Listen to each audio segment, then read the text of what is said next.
questions and answers. Welcome to our May 5th live car shopping strategies. My name is Deshone. I'm known as Deshone the Auto Advisor.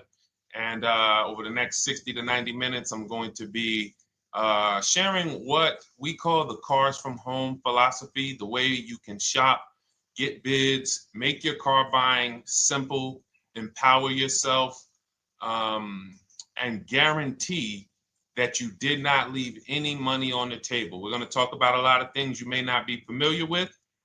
We're going to talk about things you have not heard before. We're going to tear back some mindsets that the car business has programmed in us for their profit.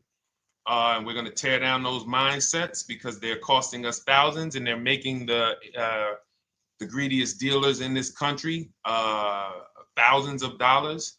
And we're going to get rid of that. So this show is sponsored by my new digital book. It's called Cars from Home, 7 Steps to Saving Time, Money, and Avoiding Dealerships. So I wrote that book to give you everything I know, everything I learned at Mercedes-Benz, at General Motors, running my own brokerage, and the hundreds of people, thousands now, that we've helped since 2021 to empower themselves in their car purchases. So part of my welcome offer to you is it's normally $97. You can get it for $24. That's my welcome offer for 30 minutes, anytime during the broadcast. As we go, you can get yours in my TikTok bio, in my Instagram bio, the YouTube comments, and the Facebook comments. It's a 75% off discount as part of my welcome offer for those of you who take action. And you'll have everything we teach here for the rest of your life. And you'll be able to move the same way you're going to hear me move and the way a lot of people I'm going to show you guys are moving. So no questions off limits. Feel free to start typing your questions. We are live on Instagram, TikTok. Hang on. I got Instagram up here. My man Dolan is moderating, so we're going to try to pull in every single one of your questions. Again, this is our May 5th live. We are live. It is Monday, so let's get to the questions. Okay, we got some coming in already on TikTok, Dolan. I see it is what it is. I'm just going to pull that one. I need to do one on shady mechanic shops. You should. If that's your area of expertise, the public needs to know from someone who's an insider what is going on in mechanic shops. I'm sure they get a lot of value. If you guys want, it is what it is to launch a channel teaching people how to avoid shady mechanic sites, type ones in the chat so he can know that he should go ahead and do that. Or she. I can't see if you're a man or woman. But let's get some questions going. Yasoy Tommy, I see you on TikTok. Interested in leasing, but I know I will go over the mileage. I drive a lot. Well, here's what you do. Give you an example. I'm leasing right now. I've never needed more than a 15,000 mile per year lease. So all of my leases have been 12,000 miles. I've never needed more than a 15,000 mile per year lease. Now, sometimes, that was because my family worked a little further from where we lived. We got a 15,000 mile per year lease, but most of the time I'm getting 12 because that's what I need. That's what I use. Now I'm paying $499 a month for this $55,000 Infinity truck. I got a 1% lease on it. I got my bids, the way we teach at Cars from Home. We're big on multiple offers. That's the only way you're going to save the big money and guarantee you got all the money is to get multiple bids. We teach you how to do that. You can do it by phone too. If you want to try to do it by phone, God bless you. We do it through email. We do it through emails and templates, and that's what we do. But I'm paying $499 a month for 12,000 miles. Now, let's just say I needed 15,000 miles. I would have bumped that lease up, and instead of $499, I'd be paying probably $30 more. So call it $530. Now, let's say I'm a high mileage driver at 20,000 miles. That instead of $530, I would probably be paying $620. And there I got my 20,000 miles per year. So the key is, and this is what you'll hear, people will blame the leases for not understanding that they choose the mileage. The mileage is not selected for you unless you go into a dealer and say, hey, work me up a lease. And then they're going to choose the mileage, probably give you 10,000 miles per year, and then try to close you on that. But that's not the way we shop. We're going to shop and we're going to adjust our miles based on what we need. So if I needed 20,000 miles per year, I would probably be paying $620 instead of $499. If I needed 25,000 miles per year, I would probably be paying $680. So I'm just paying, we get what we need and we enjoy our leases. because when we buy these cars and we drive ridiculous miles, we depreciate our cars, we destroy the value, and then we still have a loan on it in a lot of cases for a vehicle that we have destroyed the value in because we put 60,000 miles on it in 3 years. So our loan is moving very slow, but our vehicle's value is dropping through the ground very fast, which is typically how we end up with $15,000, $20,000, $25,000 in negative equity. I used to see it all the time in dealerships, especially when I was in when Uber took off. When Uber took off, year later, 2 years later, 3 years later, we had tons of people coming in with Hondas, coming in with various cars that had 200,000 miles on them, but they still had 3 and 4 year loans left. And, that's just a recipe for disaster. That's a recipe for disaster. So you should not be leasing, though, if you keep your cars 8 years. Some of you familiar with the 8-year rule, you understand. Everyone should not be leasing. I want to make that clear. Some people say, Deshone, you believe everyone should be leasing? No, I don't. If you are not keeping your cars 8 years, then you should be shopping for below market leases. Don't forget those 2 words, below market leases. Because if you're paying what everyone else is paying for their leases, it's not going to make sense. Some of these strategies are not going to make sense. You need to be getting below market leases. And the way we do that is to comparison shop, get multiple offers from dealers, have them compete for our business, and then we get these leases that no one else can get. Great question. So what if I go over 20,000 miles? What do you recommend doing? You choose your mileage wisely. In my book, I have a section called Choosing Your Mileage Wisely. The whole key with leasing is to scope out the mileage you're going to use, and that's what you shop for. If you know you're going to do 25,000 miles that year, you would do 25,000 miles on your lease. But you don't shop this way. We always shop with 12. A problem with leasing is once again, you go into the dealership, you say, work me up a lease. They're going to work you up what they want. They're going to say, hey, put 5,000 down. Who's had that happen? You go and you look for a lease and they tell you how much money you need to put down. Type me if you've had that happen. And again, welcome to everybody. This is our May 5th live. It's Monday, May 5th. Whether you're watching this today or you're watching this later today, because we will be rerunning this for those who couldn't make the show. Tell your friend they can catch it on our channels. But this is our live show. We're live every single Monday through Thursday at 12 noon. So you'll see people who will go and get blessed transition. You've had this happen. This is what you go in. They work you up a lease. Here, you need 3,000 down. Yeah, you need 3,000 plus your taxes and fees. What do you want to do? So that's them customizing our leases. We never want to do this. We want to customize our lease and run it like this, a template. All your leases you get with, ready? 12,000 miles per year. First month's payment only due at signing. That's it. 12,000 miles per year. First month's payment only due at signing. That is how you shop all of your lease offers, because this allows you to now use the 1% rule, which I didn't create.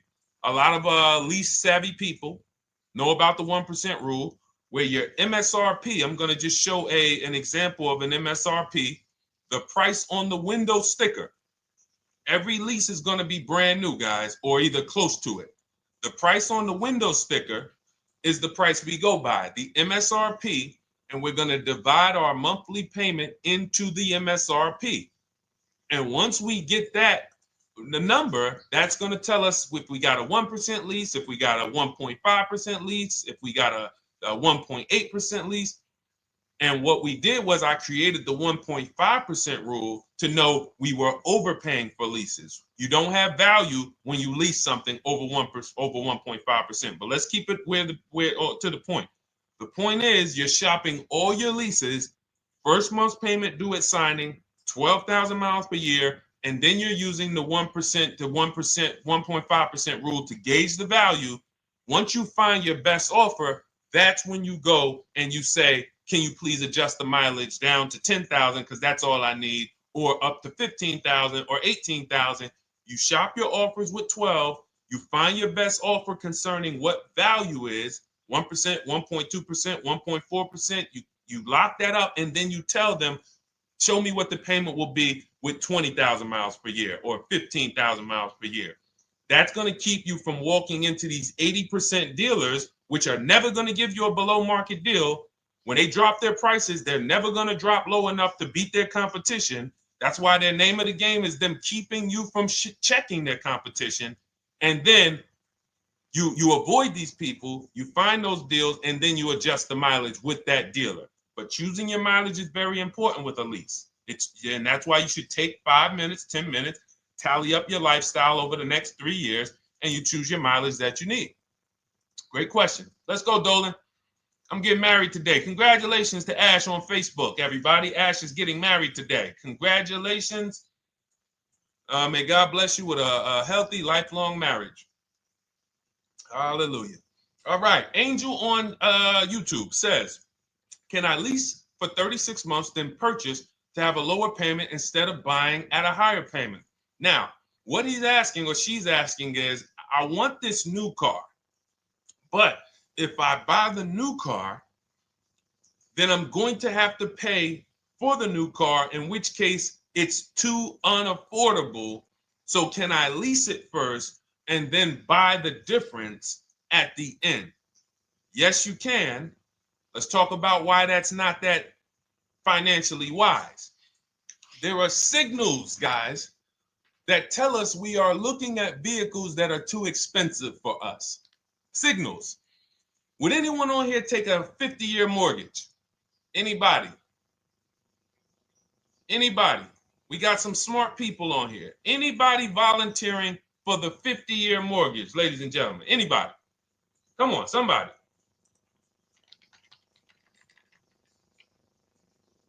No, why not? Why not? Why is everybody saying no to the 50-year mortgage? Because we know it's ingrained in us that a 50-year mortgage on a house means we can't afford that house, right? Same thing with cars. There's signals. And so when we cannot finance a brand new car and it's affordable, what should we be doing? We should be going to get a pre-owned car. That's what we should be doing. So some of you have the luxury where you could afford both a new version of the car you want, and you can afford a pre-owned version, of course. So you might say, Deshone, I could afford both. I want this car, but I could afford, which one should I get, new or pre-owned? Thank you to the new gifter, Jeffrey Jones. Welcome. The Black King. Thank you so much. Gifter badges. Appreciate everyone who supports this broadcast. Thank you so much. You helped me to keep this information going. So what you're saying is, I could afford both. Which one should I get? In that case, it's a matter of your values. Do you want a brand new car? You want to treat yourself? You only get it every 10 years. So it's like, hey, I only get a new car every 10 years. I'm going to treat myself to a brand new one. Curtis Thomas, thank you for sharing. Or you might say, you know what? I want to go to value play. Even though I could afford a new one, I want to knock 20, 30, 40% off the price, and I want to get me a pre-owned version.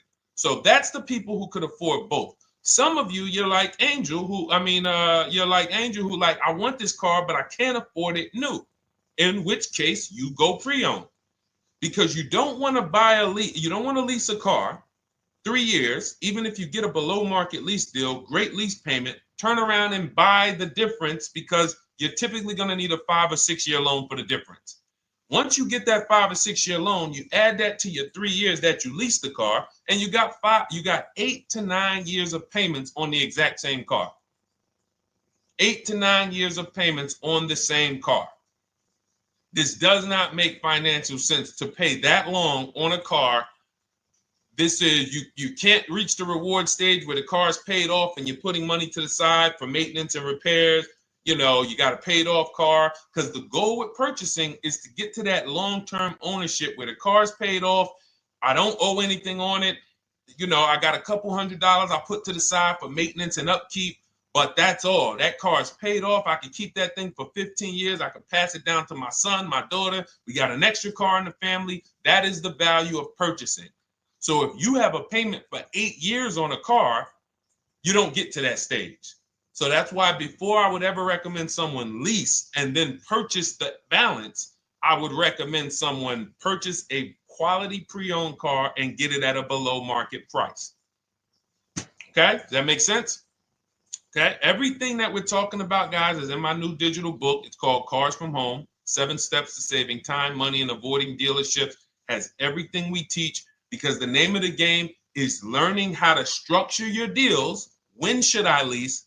When should I purchase? And then once you have your structure, getting bids on everything to make sure you don't leave any money on the table.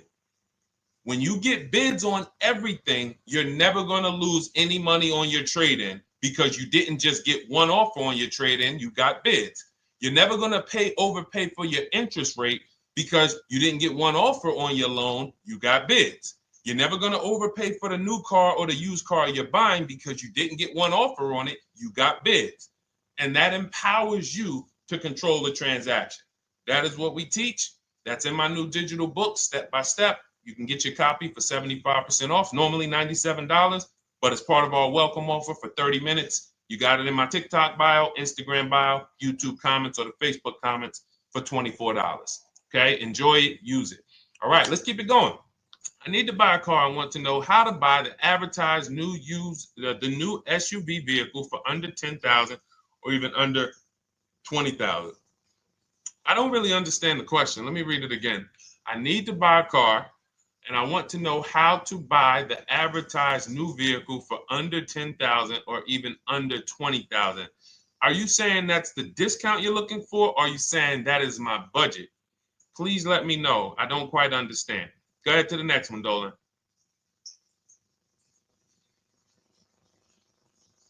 All right. If the Carfax report only has service maintenance, is it okay to purchase?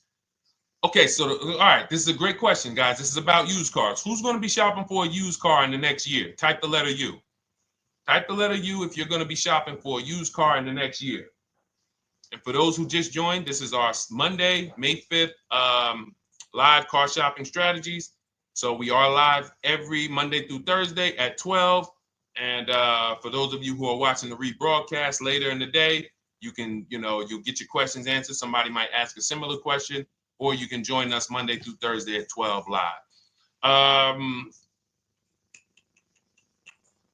Yes, so we got a lot of people who are going to be shopping for a used car. We got Buffy on Instagram, Fran Bar. Who else? A lot of people not buying? Okay. Instagram, the only people buying used cars? Okay, well, let's talk to you guys. Listen, so here's when you're looking at a used car, what you're focused on is first the service record. First the title history. What is the title history? That means, is it a salvage car? Is it a frame damage car? Is it a now, well, let's start first. Where do we find these cars? Let's start there. We're not going to lots. We're not stumbling onto people's lots. That's what they want. We do not want to go through our neighborhoods looking for used cars. Anybody who does not have a used car on a website, they're trying to take advantage of you, because that is unadvertised, that they don't want to be where the competition is. That is not the way we're going to move. And for years, it was like that. You drive past a dealership on the weekend, you see hey, oh, look, they got this nice yellow car, a nice big red car outside, and you just pull right in. That's 2005 stuff. Now, every used car, we need to be able to compare it to the whole market, which means we need to see it on a website, on a marketplace. So we're opening up, this is called my multiple marketplace strategy. We are opening up, and some of you are going to need a pen if you're going to really, or unless you're going to watch the rebroadcast, because I'm running stuff past you that, you're trying to buy a $30,000, $50,000, $100,000 car. We're not talking about how you're going to get a couple things from Amazon and, set up a little home studio for $2,000. We're talking about the second most expensive purchase most of you are going to make. So it's understand that you're going to need to focus in order to get the most out of what we're talking about. So we're going to go to the marketplaces. The marketplaces are Carvana. They sell their own inventory. CarMax, they sell their own used car inventory. Driveway, they sell their own used car inventory. We're going to go to now dealerships. AutoNation, they sell other people's, they sell their own. They buy and they relist it on their website.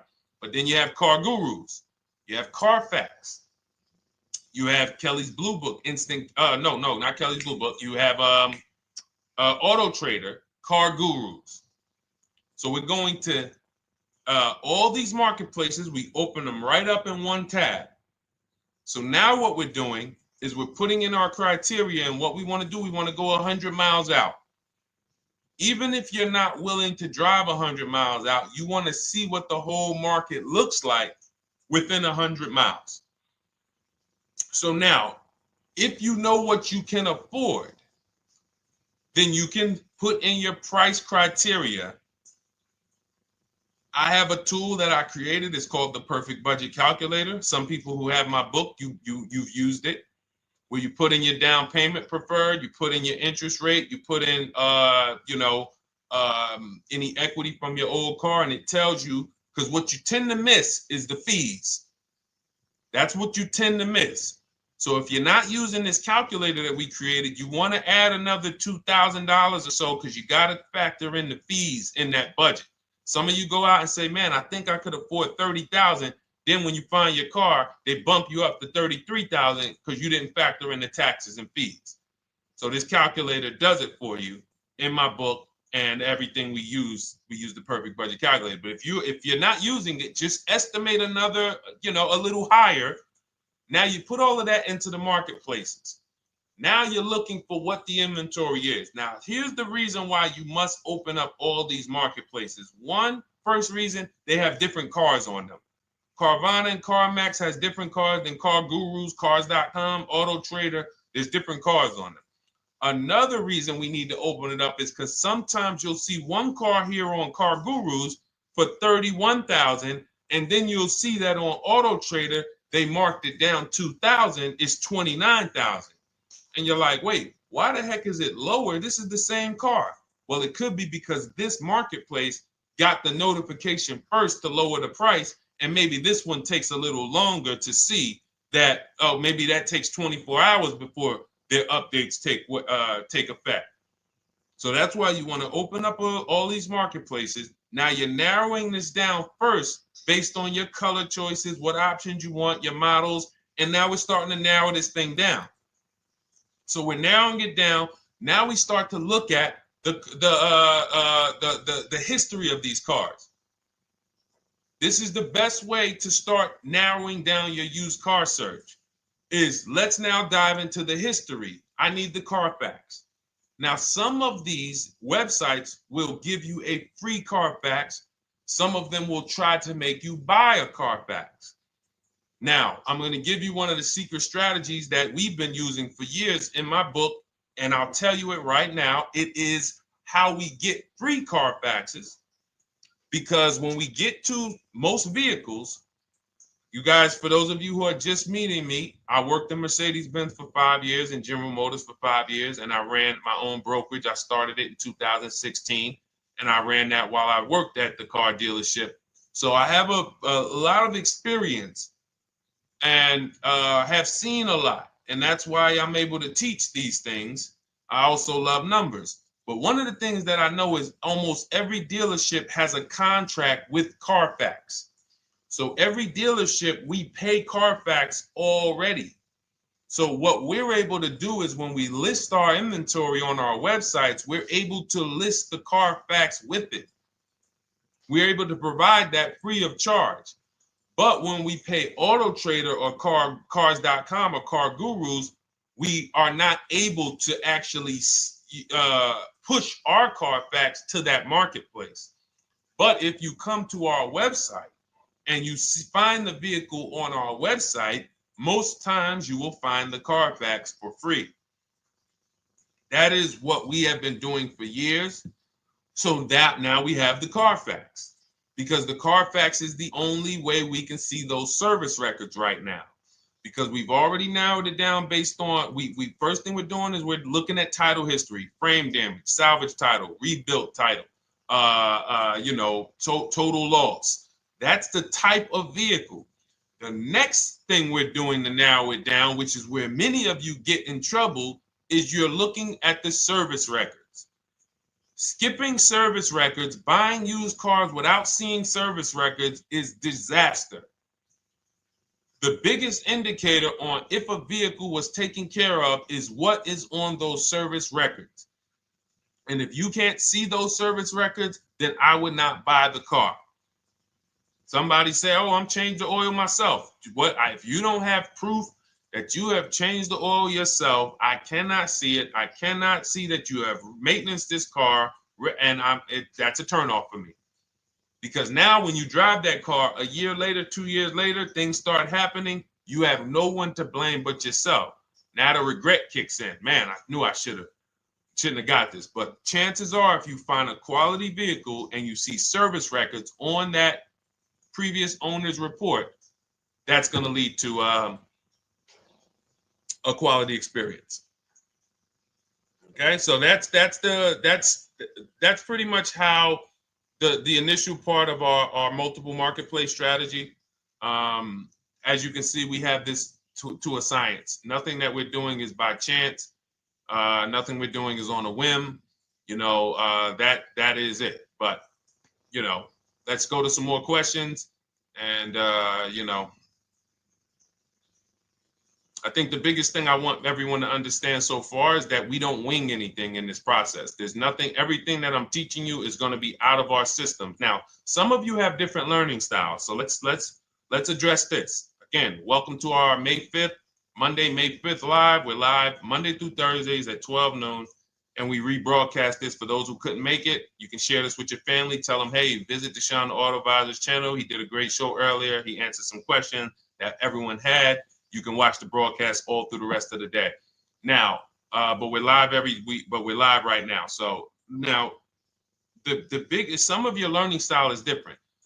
What we teach is we have the ultimate do-it-yourself guide. This book is rated 5 stars. Thank you to everyone who's rated it on Goodreads. Just pull it up right here. For those of you who are actually on Instagram or YouTube, TikTok, you won't be able to see this right now. But the book is rated 5 stars. We appreciate you. And this is the ultimate do-it-yourself guide, whether you're new cars, used cars, leases, bad credit, how to make banks bid for your financing, high mileage driving. It's all in there, step by step. And it's a digital book, so you don't have to wait for it. As soon as you get and hopefully you get there before the 30 minutes, so you get your copy for the $24 instead of the $97. That's our welcome offer. But that's your do-it-yourself guide. Some of you, you're a do-it-with-you person, and that's Shop with Deshone. You like videos instead of reading. You want coaching. You want support. You want a community. We have 1,600 people in our Facebook group. That's our Shop with Deshone. We've had 2,200, almost 2,300 people come before you. When you see me share people like Zafrina and like Melissa and Sheree, Ken, all of these people who are, they're showing their car deals that they got. Look, took me about 30 days. He went through, past Friday, locked down 2 vehicles, 2 Yukon 2025. Said he dropped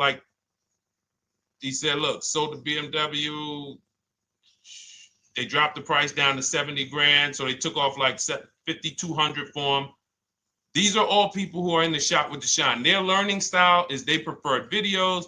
They prefer, coaching with me. But again, it's the same information. So I want to be clear. It's just your learning style. So if you are like Deshone, give me the blueprint and I will run this thing. That you're going to be like the people who send, like Marie. Marie just wanted to let you know she got our book. Using the book, I saved over $13,000 off MSRP. Now, here's where the feelings get hurt. And this is not my intention. But some of you have these same vehicles that you're going to see me sharing that our people get. And when you see what they paid for them and what they're getting off of them, you're going to see, wow, I did not get that. I did not get that type of discount. So all of you who have this 2025 GLC coupe fully loaded, she said they took $13,000 off MSRP. She got her bids from home, got my payment to be hundreds lower per month, maintenance included, no money down. We are masters at no money down deals. You should not be putting money into these cars unless you intend to keep them for 10 years and you got a great price already. You got a huge discount already. You should not be putting money into these cars. I have never done more than $1,500 out of my pocket for any lease. And when my car that I bought, I put money down on that because I bought it to keep it. But everything else, we are shopping with no money down. So you're going to see that a lot. So again, depending on your learning style, you can head to my bios and to the comment sections, open the Cars from Home Toolkit, Shop with Deshone might be right for you. I don't care how you get the information as long as you are saving the money. I don't care. If you could do it with a $24 book, do it with the book. I would rather you say, man, this guy Deshone helped me. I bought his book. I got it on the sale because he did the welcome offer for $24. And man, I done got 4, 5, 6 cars using this thing. And all I paid was $24. Congratulations. I will celebrate that. I wish that for everyone, but that's not everyone's learning style. So, okay, Dolan, let's keep it going. I'm sure we got a lot more questions coming in. Molly from Facebook, great to see you. Needed to be here. Well, I'm glad. I just ordered a new vehicle last week, expected to arrive in 3 months. I need a breakdown of how to get out if the options they want, get out of the options they want to the MSRP. Well, first of all, what you want to do is you want to get bids now. You do not want to wait. Those of you, she's ordered a car. She's scheduled to be here in 3 months, and she has not locked in her pricing. Now, the reason when we order a car, we are always getting our bids first because the closer your car comes to arrival, the less leverage you have. They know once that car comes in there, she's been waiting for 3 months. She is not going to want to walk away from this car. She is not going to want to do this all over again.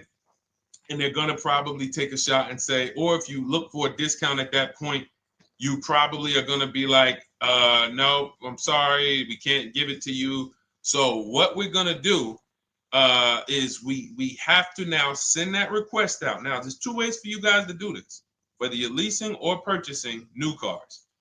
2 ways for you to do this. You can do it your way, which is calling around. Calling around, not going into dealers, calling around, ask for sales managers, try to get yourself at least 5 offers.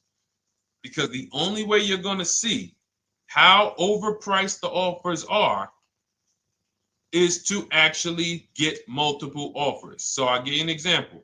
I'm showing you guys on the screen what a market report looks like.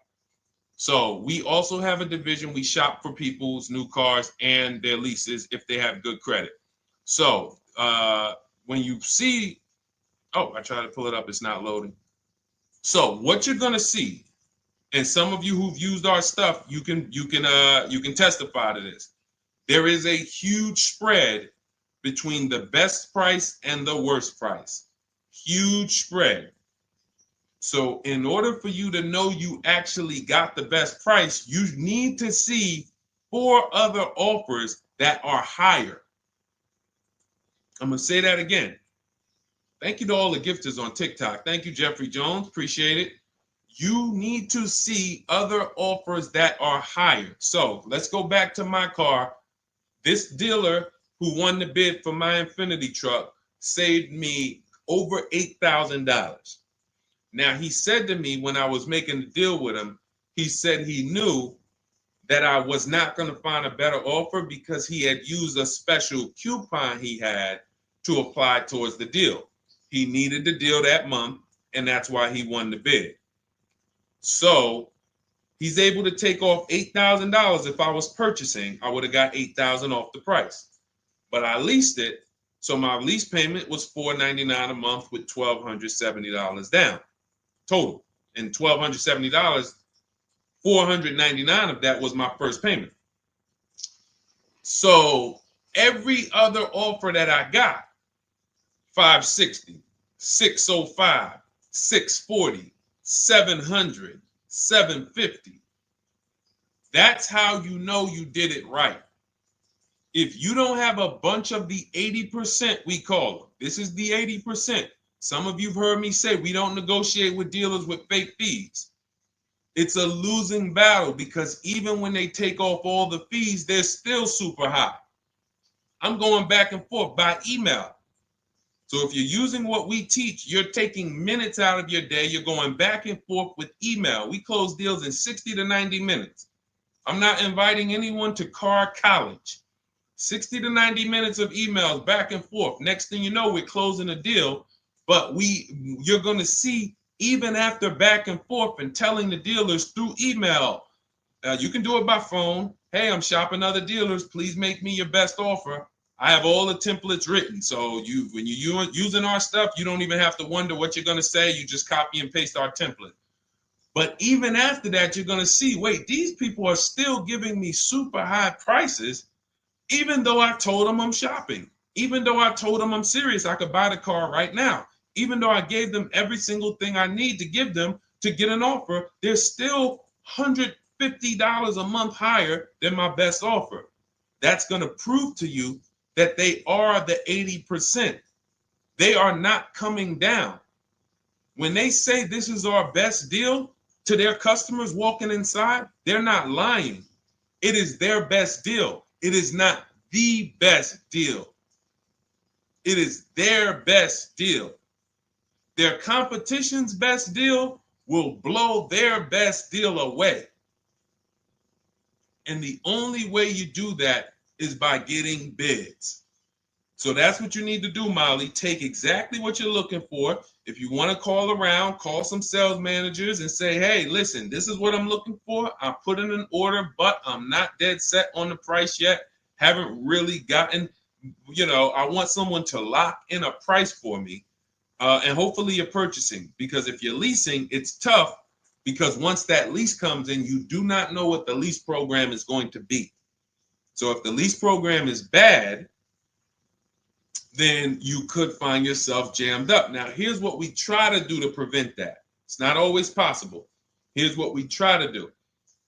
Once you have found the best dealer who's won the bid, now what you're going to do is say, based on this price that you're selling me the car for, can you give me a lease estimate now? So let's say I'm ordering this Infiniti. I shop around, I find a dealer who says, all right, Deshone, I'll place the order. I'll take $6,000 off list price for you if you do the business with me. Perfect. Can you give me a lease quote based on that now?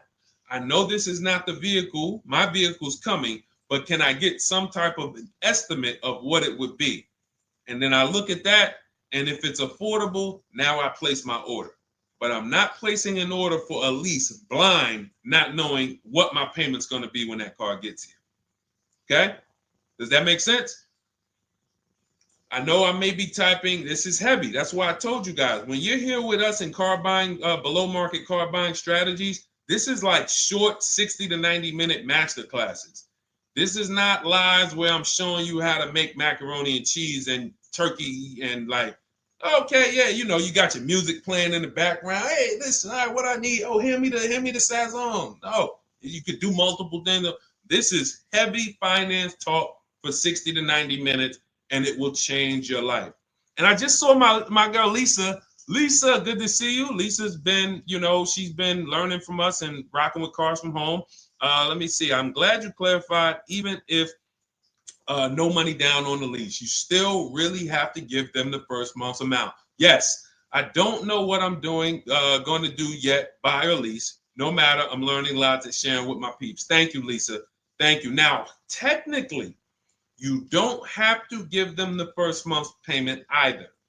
What I do is our templates all involve shopping, first month payment due at signing. But if I wanted to, so let's say, for example, on this $499 a month lease I got on the Infiniti, and I'll actually will add this because I'm glad you said that. The lease that's your first month's payment, so it's not considered money down. It's considered your first month's payment because you're leasing, you're paying 36 months or 39 months. We don't do 4-year leases. We don't even do 3.5-year leases in most cases. We're not doing it. It's 36 months, 39 months. And if they have a really, really good program for 2 years, they will tell us about it. But we shop for 36 months. But you can tell that if I wanted to tell them, you know what, I want to do a straight sign and drive. I don't even want to give you the $499 for the first payment, which means you're asking them to pay the first payment, then it would have just been $500 going back into the cap cost, which would raise the payment probably with interest and taxes, maybe 15, 17 bucks, something like that. So if I truly wanted to bring nothing to the table, I can just have them to, cap the first month's payment. You can do that. You can do that. So you can ask any questions. I know you're in our Facebook group, and so you let us know. But the 8-year rule is your basis for leasing versus buying. The 8-year rule, when you guys open up my book, you'll hear me talk about this. I'm going to make a whole lot more videos about the 8-year rule because it is the parameters for how to know whether to lease or buy. It takes into account how drastic cars depreciate. They lose value like crazy. All the losses are in the first 5 to 7 years, and you don't win until you've kept the car at least 8 years, compared to someone who's getting a below market lease. So let's take an example. You look at somebody like, Brian. Brian got my book. Just finalized my first ever lease using your system. 2025 HRV Sport all-wheel drive, $30,000, $505 MSRP. So this is a $31,000 vehicle almost, and he got it for $395 a month, which is a 1.2% lease, no money down. Now, his initial quote from this dealer was $434. This is the winning dealer. But in my book and in our systems, we have a counter offer calculator where we put all the offers we get into the calculator, and then it calculates the best offer and it tells us what to counter. So his initial quote was $434. He countered with the calculator and ended up closing his deal at $395. So these are the people that, for all of you who you're like, wow, are there any cars out there with a $300 payment anymore?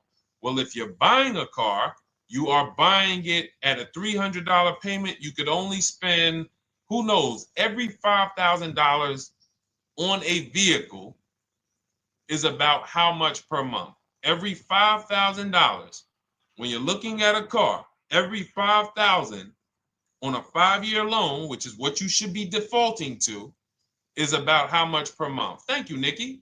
Nikki got a #1 gifter badge. And I don't really know what all of that stuff means, but I definitely appreciate it. The Black King, thank you so much. I just know it means you guys support the show. So I appreciate it. So who knows? Every Nucci Graham is and I wanna Nucci Graham will address you next, because as soon as you get your book, on the thank you page it says, "Thank you for your purchase. Click below to open your book." So we'll address that shortly. But okay, thank you, Lisa. Yes, every $5,000, and Nikki, $100. So this keeps you in the safe zone. When you are looking for how much loan I'm going to take, you are looking and saying, every $5,000 is going to cost me roughly $100 per month. So if I want to spend $400, then my loan needs to be about $20,000, which means I'm looking at this car. If I'm going to buy it for $23,000 plus fees, and I want to be at $400, I'm going to have to come up with some more money down, because I need to get my payment here. I need a $20,000 loan. I'm not going to go in looking at a $20,000 car and thinking, man, can they get me to $250 a month on this?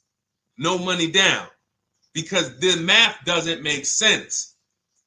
Because the only way they can get you to that is to put you in a 7 or 8 or 9 year loan, which is a horrible deal. And they've done it to a lot of people, because you go in and you just say, get me to this monthly payment. And they're like, well, you didn't say how long.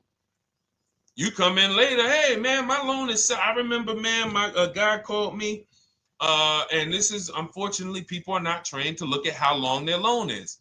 Early in my career, I think I was still with General Motors, and a guy came in and he had some vehicle, And he was like, you know, D, could you look at this, man, and tell me, because I don't, you know, I'm trying to get out this thing, man. They telling me I can't get out of it now. That's a recipe. You bury yourself when you make these types of moves.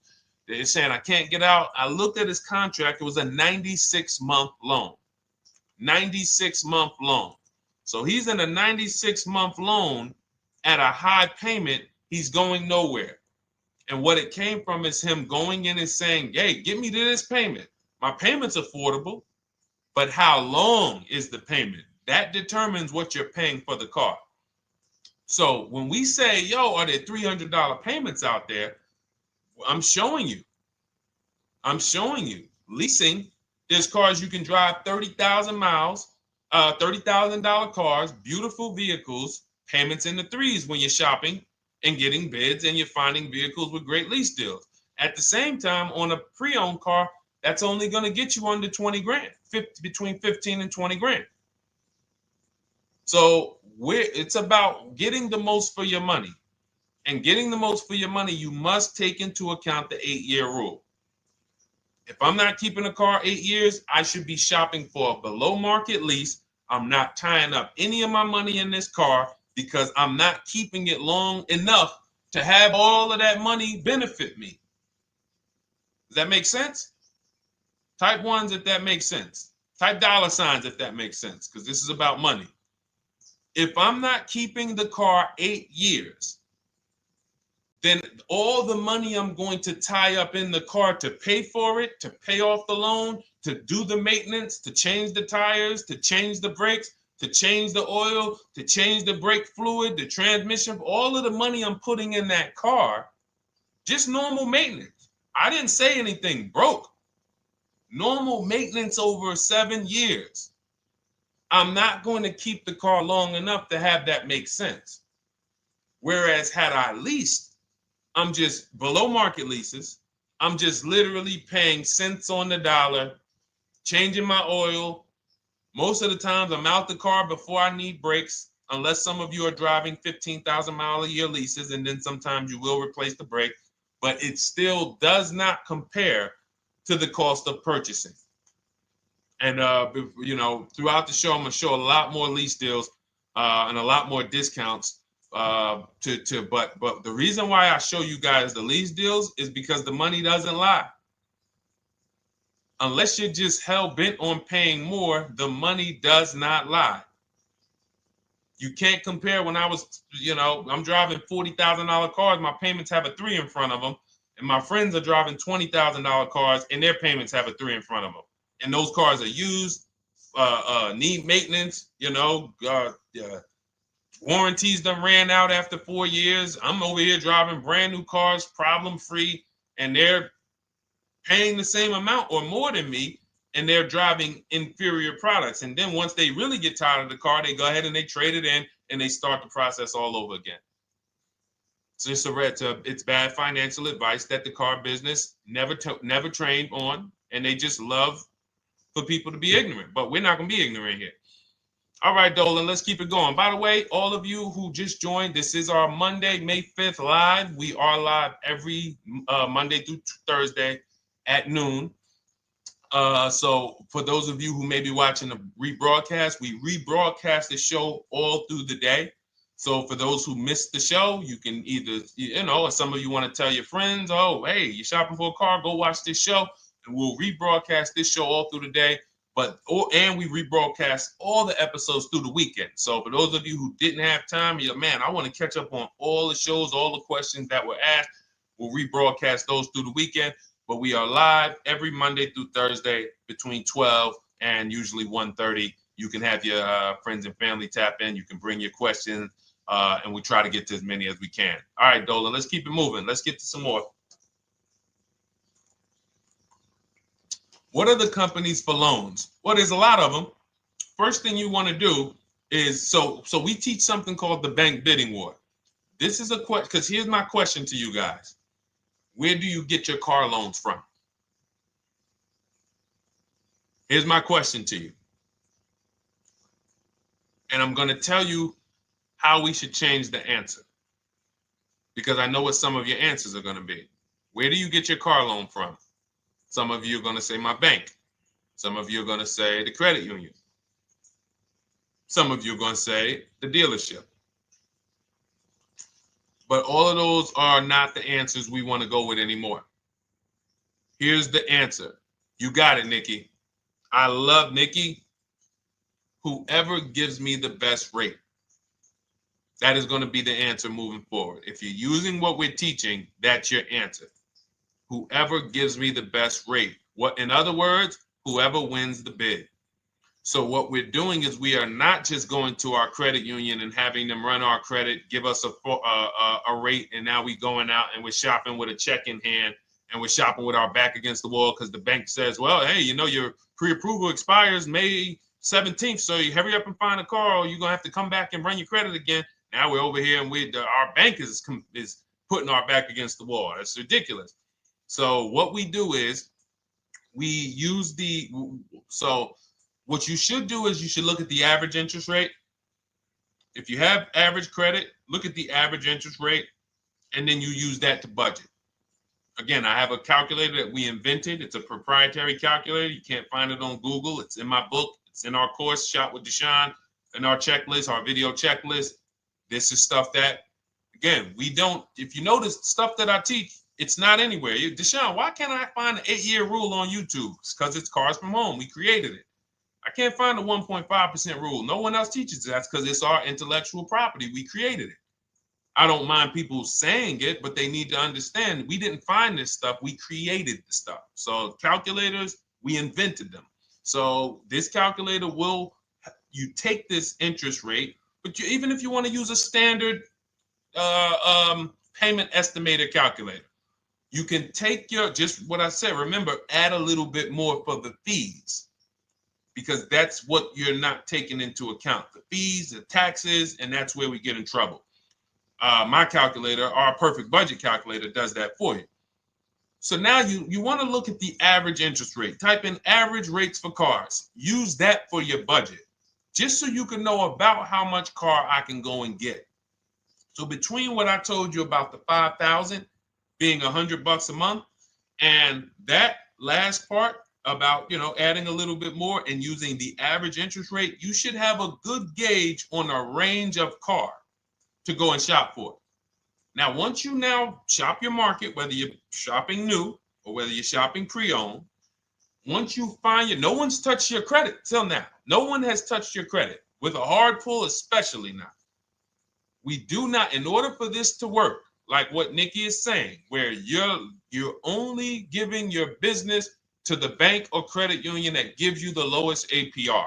In order for this to work and for you to be able to shop freely, no pressure, you need to make sure you don't let anyone run your credit with a hard pull before you find your best deal on a car. Soft credit pulls, estimates of budgeting, the way I just said. Now, you go out, you find your car, whether it takes you a week or a month or 3 months. Bang, I found my car now. You lock the car up, put it under contract, you leave your deposit. You never, ever. How soon when you get a car does the dealership want you to take it? I like asking questions like this because we can prove how predictable most of the car business is. How soon after you purchase a car does the dealership want you to take it? Thank you, Janae. Immediately. Now, the reason for that is, there's various reasons. There's various reasons. Right then and there, Molly, yes. But what I want you guys to focus on is what you lose by taking it right then and there. You lose the ability to shop the interest rates. And shopping the interest rates is very important because you'll always wonder, could I have gotten a better rate? So what you do is you lock the car up, you let them know, hey, I'm going to go home, just give me my, let me get my paperwork so I know exactly how much I need to tell my bank. And here's the key, if you guys can beat what my bank or credit union gets says, then I'll give you the loan. See, some people think that I teach don't let the dealerships compete. I never teach that. What I teach is don't let the dealerships be your first offer ever.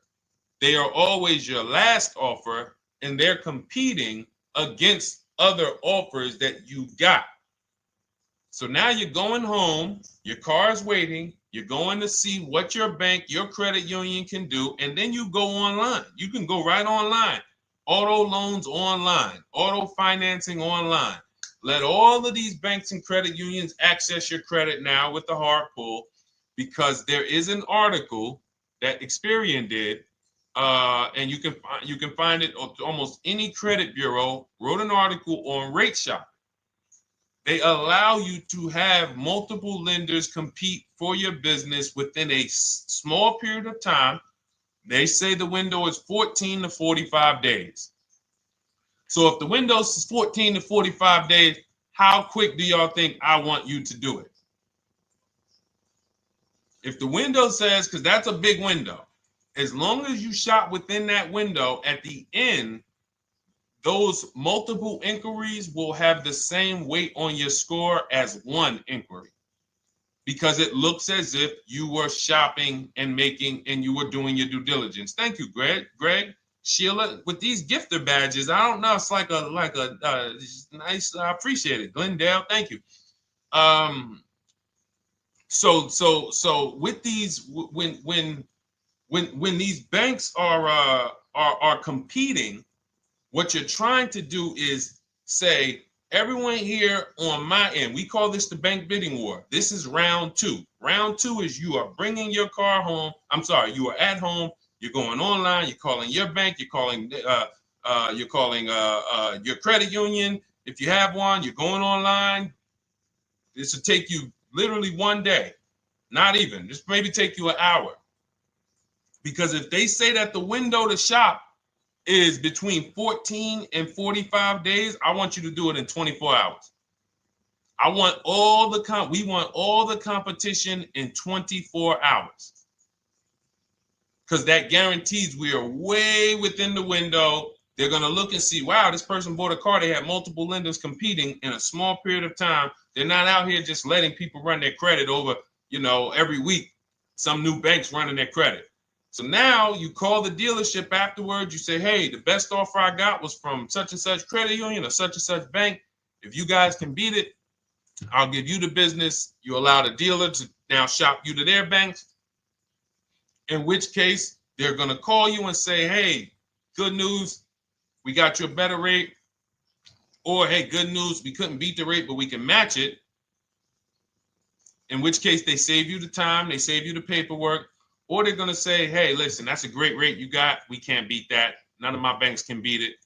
And in which case, we guarantee all around we got the best rate, which is the goal we're looking for. As Nikki said, I'm only giving my business to who gave me the best rate. That is the bank bidding war.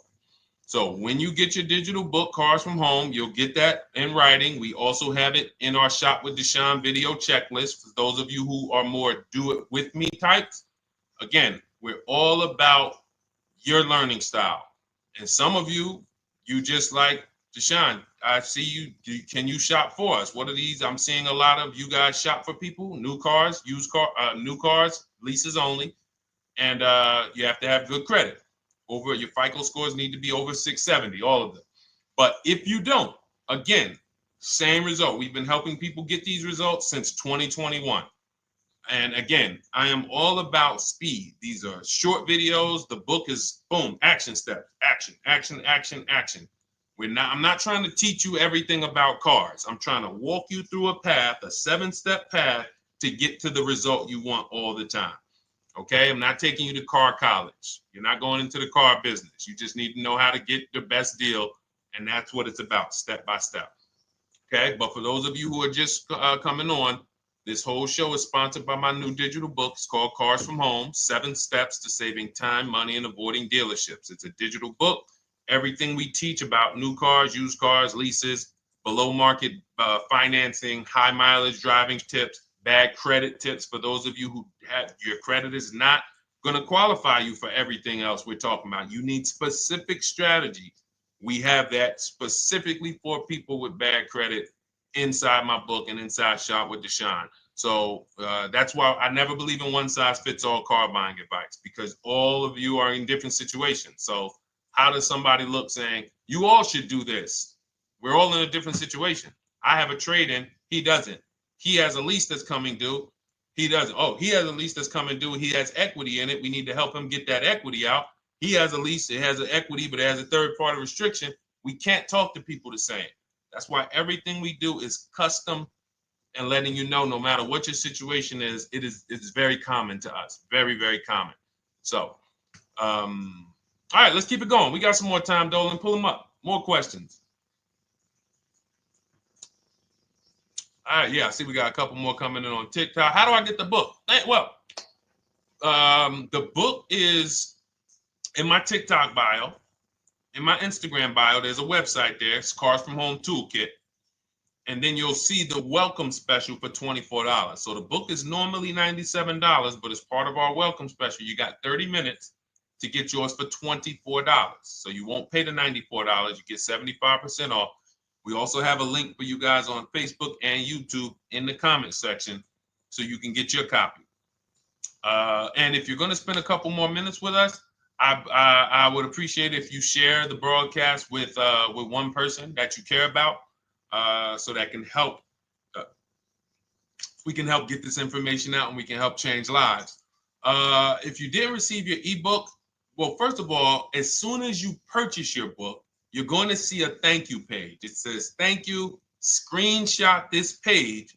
And then it says below, click the link below to open your book. So you actually get the link to open it as soon as you make the purchase. And then I say, I also emailed you a copy. So sometimes people type their email in, one letter's wrong. Obviously, we can't send a book to an incorrect email, which is why I have my support team's email right on there. So that if you don't see that book within 5 to 10 minutes, you email my support team, hey, I didn't get the book. They'll get you the book right away. So as you can see, I want you to, Dolan, can you put up, do we have anywhere with, we can put up the support team's email for this person? And just send an email to support. There you go. Thank you so much. Support at Deshone the Auto Advisor. Thank you, Dolan. Best moderator in the world. All right, so shoot them an email. Just let them know. Give them your first and last name, and they'll check the record, make sure that we have a purchase from you, and they'll send you your book right away so you can dig right into it. Okay? All right, let's keep it. We work with clients all around the country. What I'll start doing, I wanted to bring some on here today, but I can't load them up. The system is showing an error. So I got a lot of people. I always bring tests. I always like to show results. So, you know, I'm a results person. So you'll see a lot of people that I share. Brian, who has our book, and, you know, his lease, Marie with her $13,000 off. All of these people made deals from home. They were not in a dealership negotiating this. You got, look, Frank, I bought your book, used your system, and just closed my deal and have positive results to report. I love when y'all email me, by the way. Like, please continue to do this. A caveat is I wanted a just released 2026 Genesis G70 Advanced, and there are no incentives. I could have gotten incentives on the 2025. However, I wanted the 2026, and I was willing to pay. So even with high demand cars, even with cars that are rare, this is the situation. I reached out to 20 dealers and I received 9 offers for 36 months, 12,000 miles on a $58,000 MSRP. The initial offers range from $1049 to $901 with everything in between. I counter offered using the calculator that we have and closed the deal at $815 on a $58,000 MSRP. That's a 1.4% deal. Now, mind you, that on a vehicle on a 2026 with no incentives, which means every bit of that was the dealer taking off money for him. He probably had to get at least $5-6 grand off to have that deal come in the 8s, when other dealers were quoting him 9 up to 10 and, you know, mid $1,000 range. So, you know, but so I show the book testimonials. I show my Shop with Deshone testimonials. But I want to start bringing these market reports so you guys could actually see that's our team shopping all around the country. And that allows us to stay, we're able to just stay on top of the market, like from state to state. It proves like this stuff is not, oh, if you're in New Jersey, the deals are better. Hey, if you're in Florida, the deals are better. If it's California, we don't have deals out here. All of this stuff is not true. And thank God we have people using the Cars from Home systems, be it by book or be it by our video checklist, or be it us shopping for people all around the country where we can tell you beyond a shadow of a doubt. I can show you market reports from Texas, from Oklahoma, from South Dakota. We did a deal for a Mazda, a South Dakota deal, Nebraska, California, Florida, Georgia. We're shopping for people all around the country. And there's great deals everywhere in the country when you know how to make dealers bid. Because you're always going to find that 20% dealer who just wants to beat their competition. They're the best in the region. And you got to go out to find them. You got to have a system to find them. Because most of the dealers are not them. Most of the dealers are the 80%. That's just the way it works. It's a numbers game. And the 80% are very expensive. And when you walk into the 80%, they'll go down. You're like, oh man, all right, can you take off? Can you get me down? Like, yeah, man, you're like $150 a month higher than where I could be, my max. And they go back and forth. They're like, man, I could take off $50 a month. Ah, man, that's the best you could do. And then next thing you know, you get down to 100. Yeah, all right, we'll take off $100 a month. And you're like, all right, I guess I'll take that. You don't realize that a 20% dealer, not only were they nowhere near your max budget, they were $100 less than your max. You're talking to the 80%. The 80%, when they come down, they're still here. The 20% are here. So you're over here with an 80% dealer walking into these dealers. 8 out of 10 dealers over here are 80% dealers. So y'all talking them down like this, and y'all thinking we winning. Oh, I talked them down to this. Meanwhile, the 20% dealers are here. 20% dealers will launch a bid. We gotta cut. Oh man, if this thing wasn't broken, tomorrow's show, I'm gonna bring on a lot more market reports. We got dealers who come right out. We getting offers 700, 790, 820. Dealer come right out 650. Boom, blow everybody away. Like, oh, let's go. We got a winner. Looks like we got a winner here. That's it. And then it becomes fun. As you can see, this is fun for us. When you change the way we shop, you shop and you start to you're going to be the prize. You're going to be the prize. So anyway, let's keep it moving.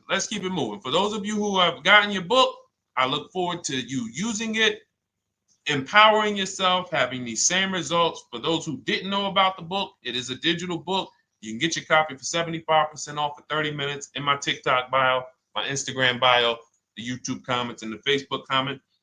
And for those of you who've been on and you still don't quite trust us, you want to get started with maybe some free advice, go grab our cheat sheets. We have our free cheat sheets in my Cars from Home toolkit, totally free. Test us. Look at the cheat sheets, look at the strategies, look at the emails I'm going to send, guiding. Like I don't play around. So if you want to just say, test out, let me hear some free advice, start with our cheat sheets. All right. Yes, I'd actually answered that when I read that comment, Dolan, on TikTok about do we work with clients in New Jersey and New York? Well, yes. When it comes to shopping done for you, if you open the Cars from Home toolkit and you're like, Deshone, I just want to relax at home. You guys go shop the market for me. If you have good credit, FICO scores over 670, and you have and you're shopping for a new car or a lease, you can book a call with us and we can see if we can help you. Book a 10-minute call. It's free. And we can see if we can help you. Is it best to lease a car if you're currently underwater? Ooh, if I was underwater right now, let's just say I have 15,000 negative equity. I made a bad deal during the pandemic. I'm upside down and I'm like, man, I got to get out of this car. But and first of all, I know I should be leasing because now we know the 8-year rule. The 8-year rule says if we're not buying our cars to keep them at least 8 years, we should be shopping for below market leases. We're going to pay a lot less money. Below market leases, not normal leases. Very important. So what I'm going to do is I'm going to actually right now look for an electric vehicle that I could lease because some electric vehicles right now, we're getting under 1%. We're getting 0.88% leases. We're getting 0.79% leases, because if you do your bidding, you're going to see. Now, again, if you want to call around for your multiple offers, you can do that. I'd rather you call around than to do what you've been doing. I'd rather you, with your new cars and your leases, call around before you walk. That's better than what you've been doing. But if you're like, Deshone, I don't want to talk. I don't want to wonder what I'm going to say. I just want to copy and paste. That's the Cars from Home way. Either way, you get your 5 offers, and you're going to see now, my best offer on this $40,000 electric car might be $320 a month. So I'm now driving a $40,000 car. If I didn't have my negative equity, then I would be driving it for $320. But now I got to bring this negative equity over. Now, the reason why you want to look at these electric cars for this is because if you try to bring a bunch of negative equity over, what ends up happening is you're now messing up the loan to value ratios, and the bank won't approve it. So you might go in and look at a $40,000 car, and now you bring this 15 grand of negative equity, and the bank is saying, we're not going to loan $55,000 on a $40,000 car. We're not doing that. So that's when they'll say, some of you may have heard this before, you have to put money down. They'll say, we can't get you approved unless you can put $3,000 down, $5,000 down. You have too much negative equity, and the bank is not going to approve it all. But when you get your bids on some of these electric cars, you're going to get $10,000, $15,000 off. And this is specifically what I would be looking for. I would be looking for the electric vehicle that when I get my bids, I'm saving 15 to 18 to 20 grand off. And if you guys don't think that's possible, you haven't been here for long. You know, this is Milligan. She bought her Mercedes EQE last year. She literally, MSRP of her car was $79,245. She got almost $30,000 off the vehicle. Almost $30,000 off the vehicle. $51,359 is her price. $79,000 vehicle. She got it after rebates, after discounts, after everything. $51,359. So you take a vehicle that you can get a huge amount of money off, then you bring your negative equity over. So now that payment goes from $320. Yes, it might go up to $575 or $600 even. But I know I'm in a nice car now. I'm in a brand new car, and after 3 years, I'm done with that negative equity. So that's what I would be doing. And if God forbid the car gets totaled while you're driving, you're out of the negative equity in a lease. So if I rolled that negative equity, 15 grand over to this car, now I'm driving it. Boom. All right, I got this electric car. I'm out of the negative equity. I got a good value. I'm in a $40,000 car. My payment is affordable. Now I'm driving. Oh, shoot, car gets totaled. I'm out. I can go get me another car now. I can go and get the same exact car, but I can get it for $320 now. So, you know, that actually is the reason why people commit insurance fraud and total their cars or get them stolen intentionally. But no, that's just something to keep in mind. Something to keep in mind. Because most of you, when you start leasing, you're going to see that was my reason for negative equity. That was my reason I kept having negative equity, is because I wasn't leasing. And that was the reason I was paying more money for cars than I should have, because I wasn't leasing. And again, the key is getting below market leases. You walk into a dealership and say, work me up a lease, you're not going to have these payments that, you know, we're talking about here. It has to be below market leases. That comes through multiple offers. Only way. All right, let's keep it going. A lot more questions. No gap then. Is that your first time leasing? Well, no, we'll get to that. I see it's a little conversation happening on TikTok over here. By the way, everyone, this is our Monday, May 5th live. We're live Monday through Thursday. Tell your friends, please. I would love for those of you who are going to keep joining us to see some friends tomorrow, family members tomorrow, co-workers. When you are at work, when you're talking to people, if they say they're car shopping, I would love for you to invite them to our live shows Monday through Thursday at 12. And if they couldn't make the show, we will rebroadcast each episode for the rest of the day. So after today, after we end the show, if you guys want to refresh on some things or you want to whatever, you want to send people, we will rebroadcast this episode for the rest of the day. And then on the weekends, we put together a weekly compilation. We broadcast them all just for the people who couldn't make the live shows. But every Monday through Thursday, we are here. And yes, happy Cinco de Mayo to you too, Nikki, and to everyone who celebrates. All right, what do you think about waiting till December month, mid-month to buy a vehicle? I do not. Dealers need cars to sell before that. It's a myth. All right, we're going to dispel a myth, okay? When have we been taught that the best time to buy a car is? Thank you to everyone running up the likes on TikTok. We're at 3,400 likes. Every time you hear something you like, you double tap the screen. That makes a big difference. It sends a message to TikTok that we're doing something good over here. Okay, end of the month. Yes, sweet now. End of the month.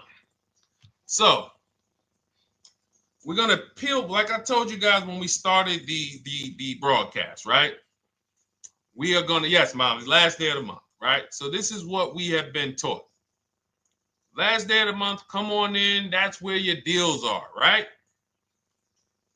Let's look at this logically.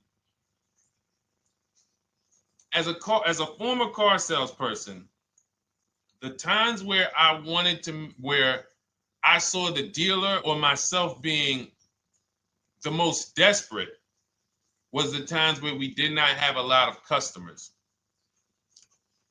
Sometimes you look up, it's the 10th of the month. They call us into a sales meeting. They say, hey, guys, we got to sell 200 new cars this month. We are only at 40. We are way behind. We are tracking way behind. Call anyone you know who's a real customer. We are entertaining every reasonable offer. Now, you've been taught there's a group of people that we know are coming at the end of the month. There's a group of people that we know that last weekend they're going to rush. But there's no desperation there from us because we know they're coming. So we look and say, I'm much more desperate at various times throughout the month than I will be at the end of the month. Because think about it. Every time you go into the dealership at the end of the month, is it dead or busy? You go into the dealership most of the time at the end of the month, is it dead or busy?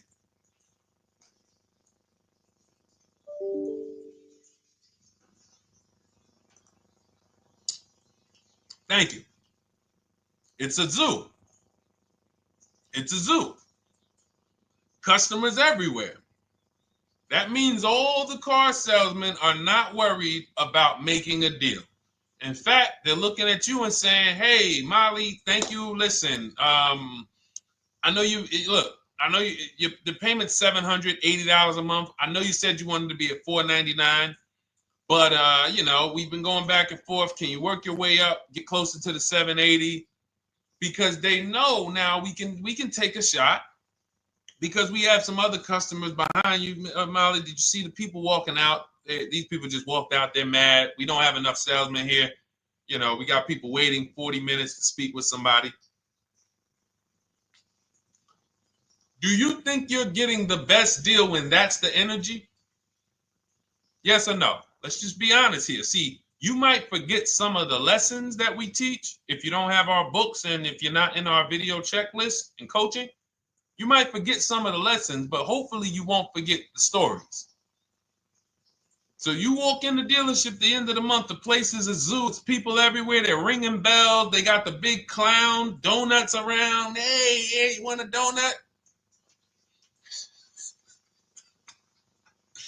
Do we think there's desperation? Thank you, Sheila. Thank you, Molly. There's no desperation here. And they don't magically wait till the end of every month to hit their numbers.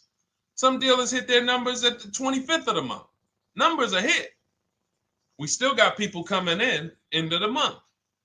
So What we want to do to answer the question is we want to be positioned. What I like you to do, for those of you who are in an emergency situation, you need a car in a week, in 2 weeks, that's fine. Everything we teach can guide you. We've had people who got their cars in 3 days. Like that's not something that is let's see. This is my second go around, much easier, more relaxing experience. Calculator definitely helps. Turned in my CRV, got a 2022 Marcus, some dealers wouldn't do. Somebody, I wanted to read you somebody who got their car in like 3 days, 5 days. That's normal.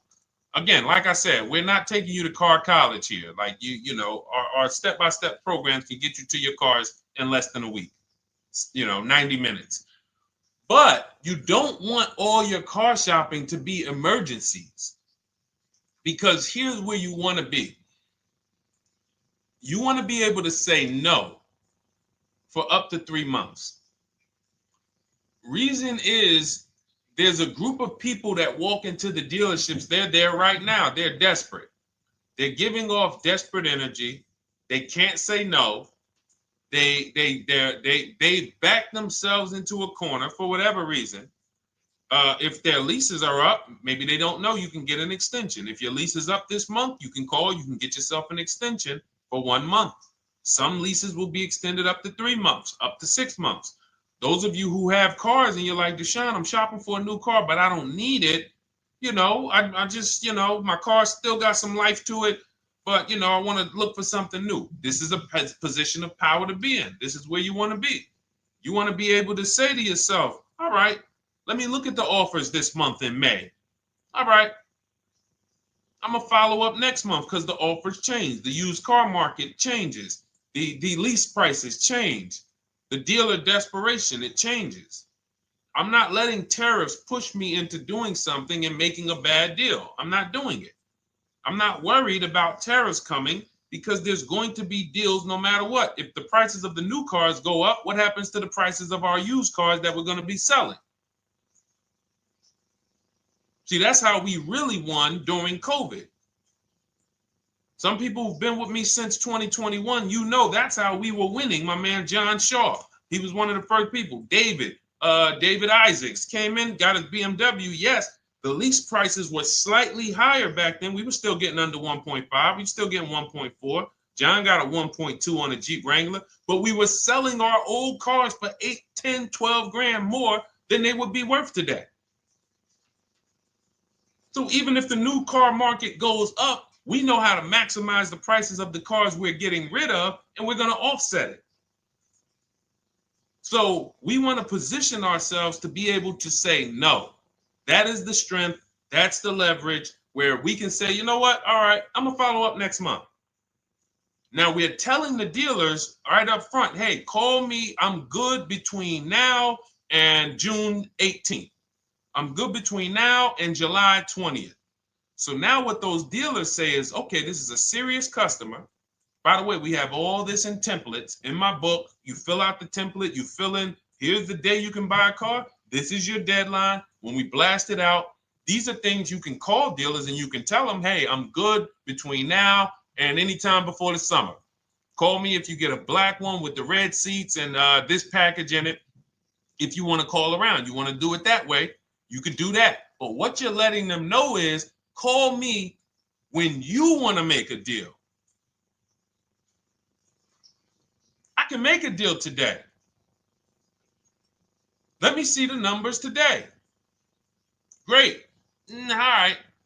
If sometimes you'll see that a car is a little bit out of the range we want it to be in, you might say, man, I'm looking for it to be around, 505. This thing's coming in about 550.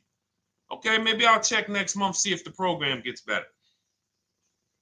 You might say, all right, dealers are saying to some of you shopping for cars that maybe every dealer is not going to have it. When you reach out to the dealers, only 5, 6 dealers have it. But they say, hey, I got something coming in May. I got something coming end of May, June. Is that good for you? See, they're desperate customers. They can't say yes to that because they back themselves into a corner. But you guys now operating with a 90-day shopping cycle. If a deal comes today, I'm jumping on it. But if you got something coming next month, I'm jumping on that. Call me when you're desperate. Call me when y'all have that meeting. Hey guys, we're way behind. Listen, we need a deal. I'll take any deal right now. Hey, is that person that Sheila McCauley, you know, that last month, her number, we couldn't make that deal last month. Did she get a call yet? Hey Sheila, did you get a call yet? No, I'm still waiting. Okay, great. We can get to your number now. Perfect. Thank you. Positioned. So we want you to be positioned when you use what we teach, whether it's the Cars from Home digital book, whether it's the Shop with Deshone. For those of you who are like, Deshone, let's do this together. I want the checklist videos. I want coaching. I want to be able to pop into the Facebook group, ask around. We can't give you that for $24. No author can give you the support. I got tons of books. There to Be a Man, In His Steps, Tony Robbins' book. None of these authors can give me support for the price I paid for their book. That just can't happen. But some of you are like, you know what? This is a big investment. I want to make sure I have access to, you know, systems for life. That's the Shop with Deshone done for you video checklist. And then you got coaching direct with me in our Zoom calls every first and third Wednesday. Twice a month we do. And then we got our private Facebook group with 1,600 people. And then some of them are sharp as me. I'm telling you, let's look at, you know, y'all know I brag about Rosalie. If you like Rosalie, if girl got 4 cars in within a year, you know. Her first car was the Infinity. She got her Infinity truck. And I was sharing her a lot last year when she got her Infinity QX60, but she recently shared that she got 3 vehicles. And hold on, where is she at? I just had her up. So this is the people that's in the group. Like, look, 3 vehicles. Big shout out to Deshone the Auto Advisor for making these incredible deals happen. 3 new leases for my sons with only first month's payment down. She got a Nissan Rogue, almost $37,000 vehicle, $399 a month, no money down. Mazda CX-30 Sport, $28,000 vehicle, $28,300, $339 a month. That's a 1.2% lease. And she got a Mazda CX-50 Premium Plus, $40,400 vehicle, $420 a month. 2 1% leases and a 1.2% lease. And the cherry on top, she says, I sold 2 leases. Some of you don't even know you could sell a lease. She said, I sold 2 leases. She had equity. Now, not every lease has equity. But if 8 out of 10 leases don't have equity, then 2 out of 10 do. So if you've just been dropping your leases off at the dealership, hey, here's my old lease. Let me get the new one. Hey, here's my old lease. And you have not assessed the equity. Could there be equity in it? Imagine how much money you've left on the table. Imagine how much, wow, I didn't even know you could sell leases. She sold 2 leases, 2 2021 Elantras, walked away with $6,737 in equity. Deshone, I could not have done this without you. Your program is a game changer. So this is what we want. We want empowered car shoppers. We want people who are not intimidated.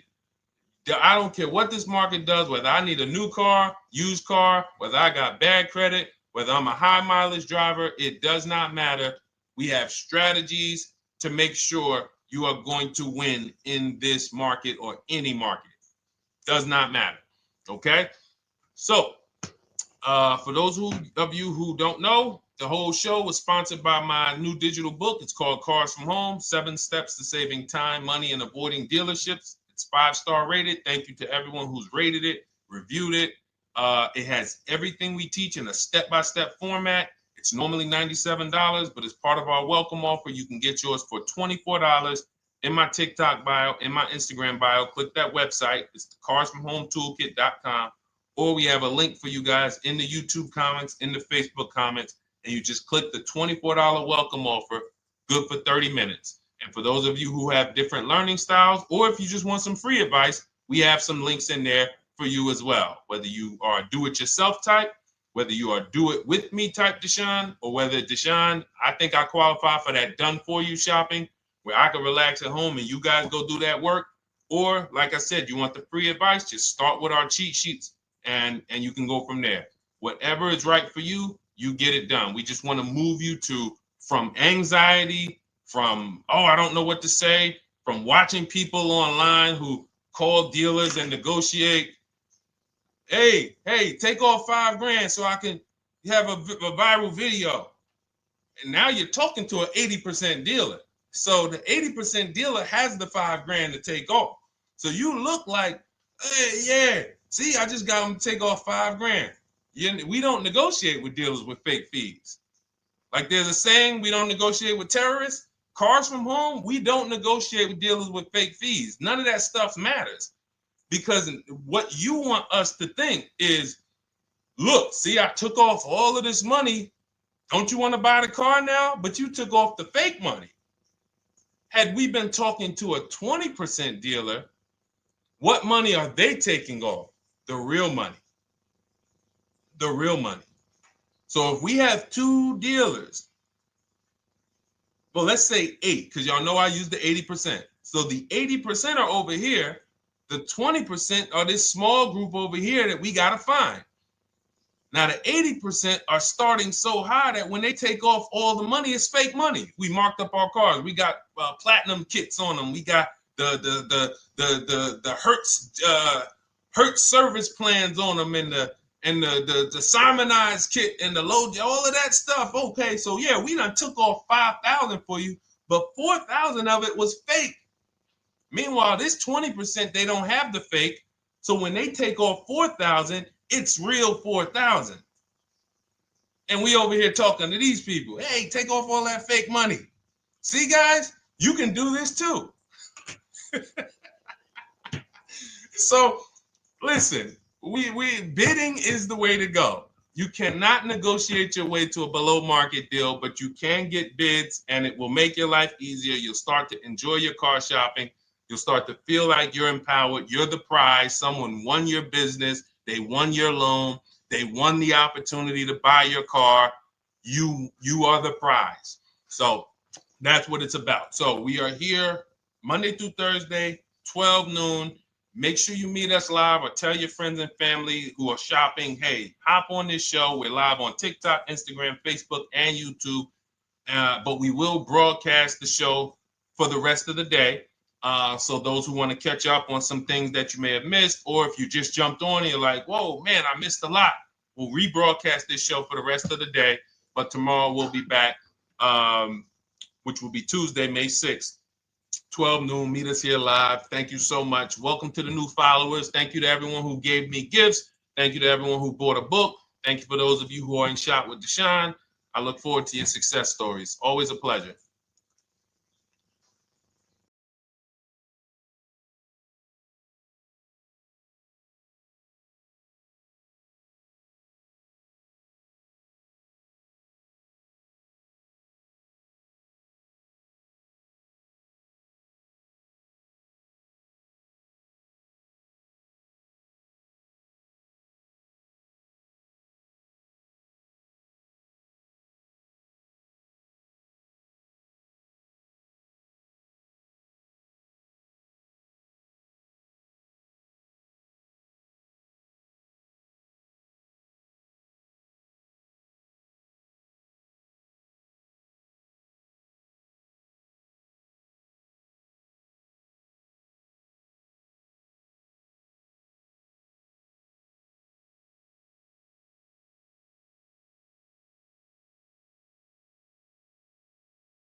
And welcome to our Tuesday, May 6th live. We do these live streams at 12 noon, Monday through Thursday. I am your host, Deshone the Auto Advisor. And for those of you who've never met me, I have devoted the last 4 years to teaching people how to get the best deals on cars and to learn all the mistakes that the industry, the car industry, would love for you to continue making, because they make a lot of money when you make mistakes. And so what we do here is we really just do questions and answers. I will teach on various topics that I feel are widely misunderstood, like the subject of leasing. And some of you who are new here, if you've never been here before, could you type a 1 in the chat if this is your first time on a stream? We do these streams about 60 to 90 minutes. And if you're going to get the most out of them, we just ask that you lock in, that you focus, because we will be talking about $1,000 mistakes. Nothing here that we'll be talking about over the next 60 to 90 minutes is hundreds of dollars. You know, I'm not looking to, have you spend some time with me on a Tuesday to talk about how to save hundreds of dollars. No offense, I'm sure that's important to some people, but we are here to talk about things that are affecting your bank account by the thousands every year. And so if you got some time, I would love for you to hit the like button, like wherever you are, and let's just tap in. You can start to type your questions. This whole stream is sponsored by my new digital book. It's called Cars from Home, 7 Steps to Saving Time, Money, and Avoiding Dealerships. It's a digital book. It's 5-star rated. Thank you to everyone who's rated the book and reviewed it. And it's normally $97, but for the next 30 minutes while you're watching, you can grab your copy for 75% off. That's our welcome offer. We always like to reward people for taking action. So you can get your copy for $24 instead of $97. And you can just head to my TikTok bio. You won't leave the show, my Instagram bio, the Facebook comments, or the YouTube comments, and use that link to get your welcome offer, and you'll have everything we teach. So as we go through this for the next 60 to 90 minutes, if you're like, whoa, Deshone, this is a lot. Wow, this is a lot. You can grab the book and make sure you have everything that I teach and everything in a step-by-step format. Okay? So I have my man Dolan moderating. Good afternoon. Thank you, Johnny Miller. Good to see you, Lil G. Again, guys, we are live. This is our Tuesday, May 6th live. We're live every Monday through Thursday at 12 noon. But we do rebroadcast these throughout the day. For those who cannot make them, you can watch the rebroadcast, or if you got to go back to work, we'll be rebroadcasting it for the rest of the day until our show tomorrow. All right, so let's start with the questions. You can feel free to get into it. Okay, do you have to get the extended warranty? This is a great question. This is car specific. A Honda, Acura, Toyota, in most cases, have always had low cost of maintenance and their parts are inexpensive. When you're buying an extended warranty or you're considering it, it is a risk product. It's an insurance plan. So that means you can pay for something and not use it, just like car insurance. You don't necessarily use your insurance until you have an accident. Same thing with an extended warranty. It's an insurance policy. So what you're trying to do with any insurance is see what is the likelihood that what I'm paying for this is going to exceed the price if I did need to use it. So in the case of a vehicle, when you're trying to determine what should I get an extended warranty, there's 2 things that are important. Does this vehicle that I'm purchasing have a high likelihood of things going wrong? We know, and some of you have had cars with histories, and we know there are certain cars, they tend to have things go wrong more than others.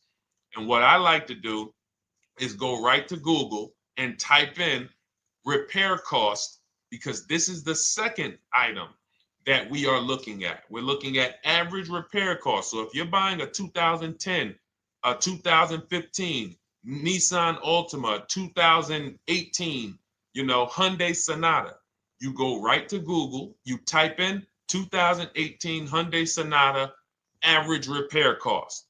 Now, if you see that those typically go on the lower side, then that can take a lower set of risk where you might say, all right, likelihood of these things going wrong on this car is slim.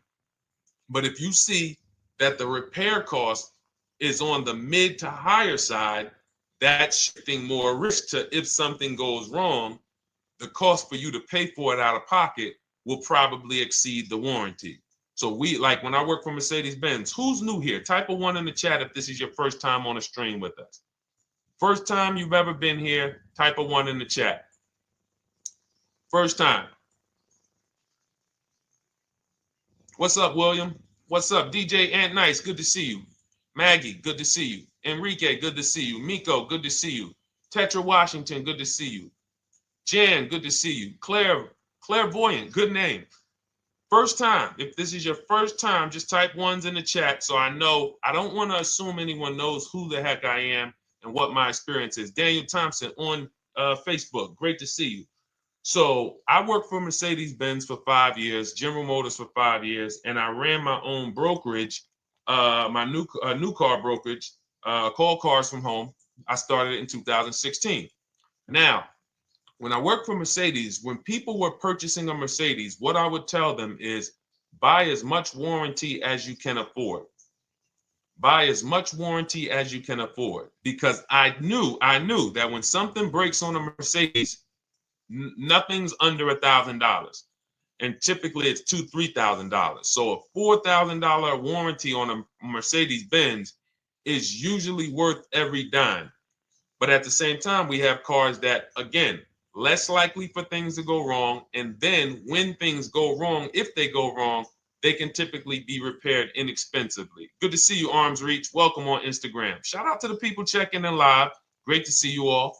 So that's how you're measuring extended warranties. You don't want to get an extended warranty on a vehicle that has a low cost of repair and a low likelihood of things going wrong. You can then take your money, put a little bit to the side, have a little emergency fund, that same $3,500 that you would have put into the warranty, or $2,500, you put that to the side over the course of a year, 2 years, put $100 a month to the side, and then have that be your cushion just in case things go wrong. It's better for you to have that money in your bank account, and if things go wrong, you take it to your mechanic. You must have a local mechanic.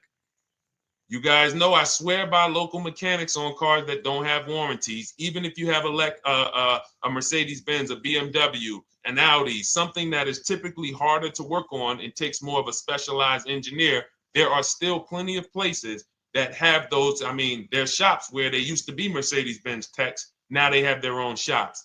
This is who you want, because their cost, their labor is going to be probably 1/3 of what a dealership is going to be.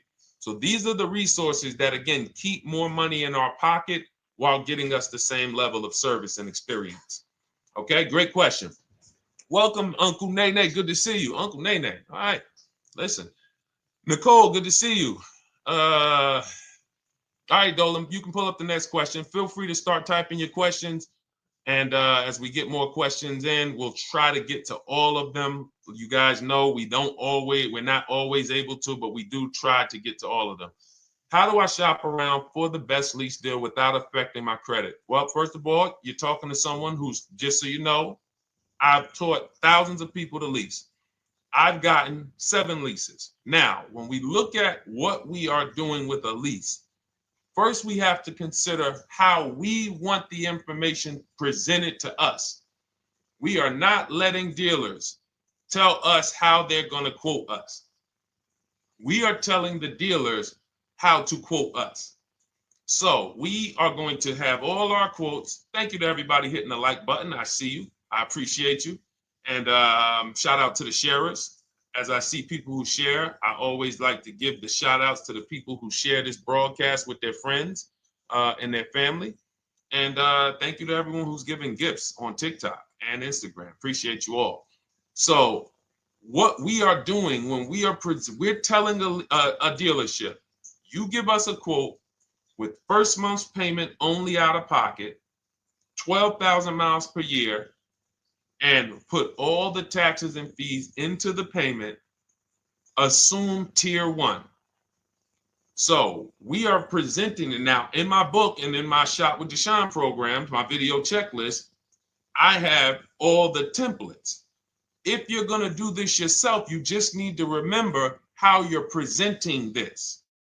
You can call around to dealerships, because there's 2 ways to do this. Shopping from home. Cars from Home is about showing you guys, and I'm going to be showing you guys a ton of payments. And listen, I don't want you to feel bad, because some of you are going to see that you've left a lot of money on the table. Part of what I have to do here, and I've been doing it for 3-4 years now, is I have to tell you the bad news. For 3 years, I did a masterclass called Everything You're Doing Wrong Buying, Selling, and Leasing Cars. We put probably over 15,000 people through that masterclass. But those were people who were willing to hear the bad news They knew, Deshone, I got to hear the bad news to get to the good news. So as I show the difference in the prices that we get and the people who listen to me get, more than, forget about me, the people who are like you, the people who are on a live, saw a video, and then took action and learned and use our processes, the results they get compared to what you're getting. You're going to see, wow, they're saving $3, $5, $7, $10,000 more than me every single car. And so the Cars from Home system is about bidding. It's about turning your car purchase into a bid. You're no longer begging. You're no longer going into a dealership and begging one dealer to sell you a car, and then you go to another dealer and beg them, sell me this car, please take my money, please take my money. Meanwhile, you're not seeing the entire market and the people who would compete to get your business and gladly give you the service that you deserve by giving them a $30 to $50 to $100,000 transaction, which is what your car purchase is. So now so the big thing to understand right off the top is, now I need to learn this bidding. I need to learn to get multiple offers. So you can do this by phone. You want to do this by phone, you can call around, but you must give them that information in order for you to compare the deals the right way. Lynette, good to see you. Christina, good to see you. Melvin, good to see you checking in. Rudolph, I see you. Once you actually give them that information, 12,000 miles per year, first month's payment only, due at signing, taxes and fees in the payment, assume tier one. I want the tier one offer. Even if you think I not qualify. Now, if you got a credit score above 670, all your FICO scores, most of you will qualify for most tier one leases. So you want to see, what does this look like as I get my offers? Once you get your offers in this format, you can use the 1% rule as the gauge. The 1% rule is been around for more than 20 years. Everyone who leases and who's savvy, we understood if your lease payment is 1% of the MSRP or less, you stole the car. That includes taxes, that includes fees. You're still in the car. So example, we're looking at a $30,000 car, Hyundai Sonata or a Hyundai Elantra, $30,000 car. When we shop all our offers, if that lease payment is $300 per month, with only $300 due at signing. In other words, I show up, here's $300. Good to see you, GDTV. Thank you for checking in on YouTube. Once I give you that $300, that's my payment for the next 35 months. So that's a very, very low percentage of the car you're paying. It's a 1% rule. Now, in order to get a 1% lease, you need a great lease program, which means the bank has to be supporting the car, rebates, incentives, and then you need the biggest discount, the dealer who's going to give you the biggest discount. Now, one of those we can control. One of them we can't. Which one can't we control? And for those of you who are new here, we don't play around here. But my people who are moving, and again, I'll show you, like a lot of people, we got a lot of people who've been following us, using our processes. They're locked in. They're not casually on a live here. We're not casually here talking. They are locked in. Like, boom, okay, I hear you. They're answering, they're typing, they're not, vacuuming in the kitchen and trying to hear. You can't do. We're talking about your second most expensive purchase of your life. It's going to be, you got to lock in. You got to challenge yourself to block out the distractions while we're on this stream, because this is your money. And if you don't take your money seriously, the car salesman will take your money seriously. Oh, I like that. Praise the Lord. God is good. You don't take your money seriously, the car salesman will take your money seriously. Man. So, all right, now somebody remind me the question I asked. I got so happy about that little catchphrase that I forgot who we were. So I know we were discussing, okay, we're talking about the 1% rule. So now, one of the things we can't control is the bank. We don't know what the lease payment, what the lease program is on a car. So when we shop cars, we are going to now look at multiple offers, and here's what you're going to see. Now, I'm going to show you an example of how we know or how we expose where the dealers are concerning pricing. Now, you can't see this on TikTok, but on YouTube, Instagram, Facebook, you guys can see this. I'm going to tell you guys about it. YouTube just doesn't let us do the same type of stream. But this is a particular Infiniti that we shop for. We have offers ranging, this is a $61,000 vehicle. We have offers ranging from $680 per month, which is a 1.1% lease. So a $61,000 car, $680 per month, that's 1.1%. We divide the monthly payment into the MSRP. Now, we can see here that there are some offers already from dealers that are almost $900, $889 per month. $889 per month, $873 per month. So now when we look and we say, whoa, how can we have two, like we have all these dealers have the exact same car, yet one of them is $200 per month higher than another dealer. Exactly. We call them the 80%. The 80%, even after back and forth, even after, hey, we'll take off some money. All right, we'll drop the payment $50 a month. Their offer is still so high. It's a horrible deal. Now, why would they offer this? And this is consistent. So I don't want y'all thinking, well, the dealers that I walk into, they're different, Deshone. They take off more money. It does not matter what you think. If you don't have the market reports, if you don't know how to get multiple offers so that you can see, we do this all around the country. We have students all around the country in Cars from Home. We have people we shop for. We have over 13,000 books sold now. Like, we have lots of data to prove this. 80% of dealers are going to be overpriced. This is another particular deal on a Toyota, a market report. And you guys can see that the out-the-door prices here, list price, $32,000. Out the door price with taxes and fees, $38,000. That means that dealer is charging all types of fees on top of their price. The $39,000 MSRP. Look at line number 3. $39,000. Out the door price is $41,000.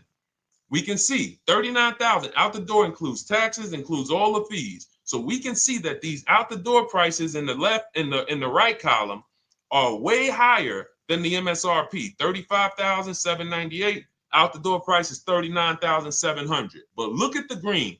Look at the green. This is what we call, we found the dealer at this time who wanted to win the bid. They wanted to win the bid. They needed the car sold. This is a rotation. We don't say to them, wow, they won the bid one time, so they must win the bid all the time. No dealer can win the bid all the time, or they'll be out of business. But in this particular case, at this particular time, for this particular client, this dealer said, we're going to sell this car for that's $35,500, and out the door with taxes and all the fees, $34,994. That is a over $4,000 discount off this vehicle. When all the other dealers are, not only are they not giving you a discount, they're charging over list. And they might come and say, all right, we'll take off $500. We'll take off $1,000. We'll take off $1,500.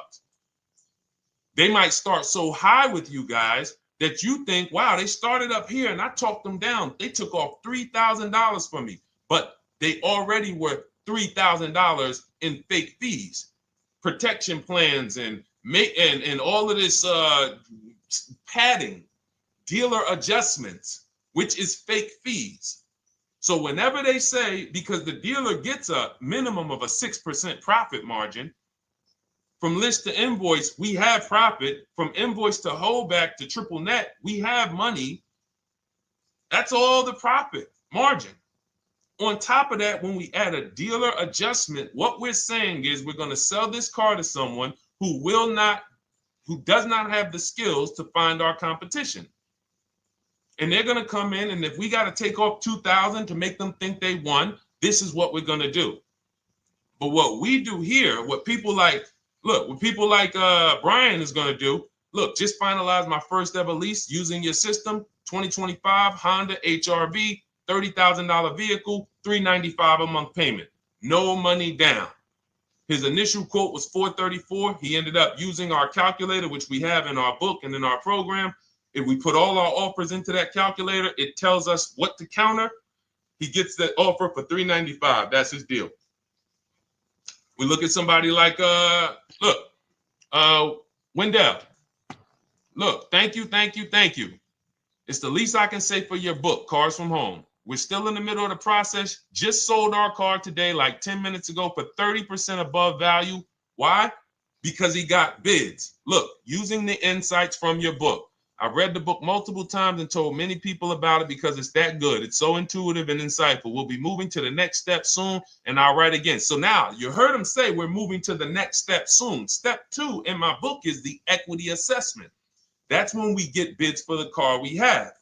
We get bids. You're going to go to, listen, you should never be trading your cars in. Let me ask you all a question. Do we get the most money for you name me one thing that we get the most money for that thing trading it. Name me one thing. If I had this iPhone, do I get more money trading that iPhone in for another phone, or do I get more money listing it online and selling it to whoever will pay the most? Trading or selling? Let's go. Who's locked in? Tax advantages are very small. I understand you, Ronald, but the tax advantages, we have people that are selling their cars to cash buyers for $3 to $5 grand more than what they can get on trade. A tax value, a tax advantage for the difference is not, it's minimal. Exactly. Thank you, King Carter. You listed. So the money is in the bids and the competition. So going back to this person who asked the question, how do I get the best deal on a lease? It's going to be through multiple offers. That's my 2 favorite words. I would wear them on a shirt if I didn't wear unlearn, relearn. Because more than multiple offers, I need you to unlearn. Because the people who come with bad information from years, Deshone, this is not how my uncle taught me to buy cars. Deshone, this is not how I ever heard about getting cars. I was always taught just go in and just don't tell them about your trade and then ask to see the invoice and all of this stuff. That's what I was taught. Yeah, but you're not going to get the prices we're getting until you unlearn all of that bad information. Bidding is how we buy everything. When we go into the supermarket to get spaghetti sauce, all of those companies are bidding. They're bidding. Hey, listen, we'll sell you this for $3.99. Hey, we'll sell you this for $5.29. But we got a better product. We got quality. Look at us. Look, it's all bids. Everyone who wants to sell us something is competing, except car dealers. Y'all notice that? So the mindset that y'all got to have if y'all want to really win and save all of this money and get these huge discounts is I'm going to start purchasing and leasing cars like I buy other things. It's going to be a competition. And I promise you, your whole life is going to change. Your entire car buying experience will change forever. You will be sitting here just like my man Ken, graduated, $585 a month payment, no money down on his Nissan Murano Platinum, $50,000 vehicle. He's paying $585, no money down. $50,000 vehicle. How much would a $50,000 vehicle cost us on a loan if he purchased it? How much would a $50,000? Some of you know every $5,000 is how much per month. Let me see who's locked in. Who's locked in?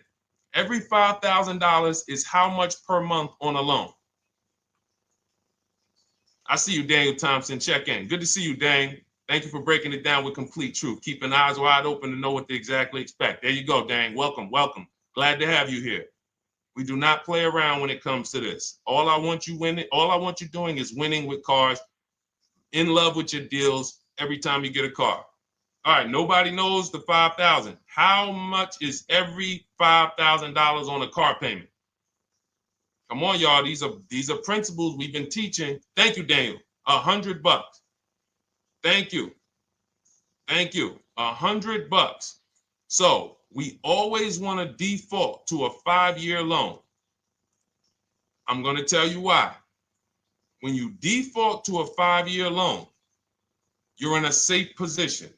Now, defaulting to a 5-year loan means when I look at a $20,000 car, I'm thinking $400 per month. 5-year loan, every $5,000 is $100 per month.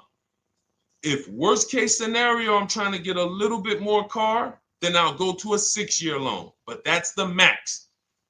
I'm not going past a 6-year loan on a car.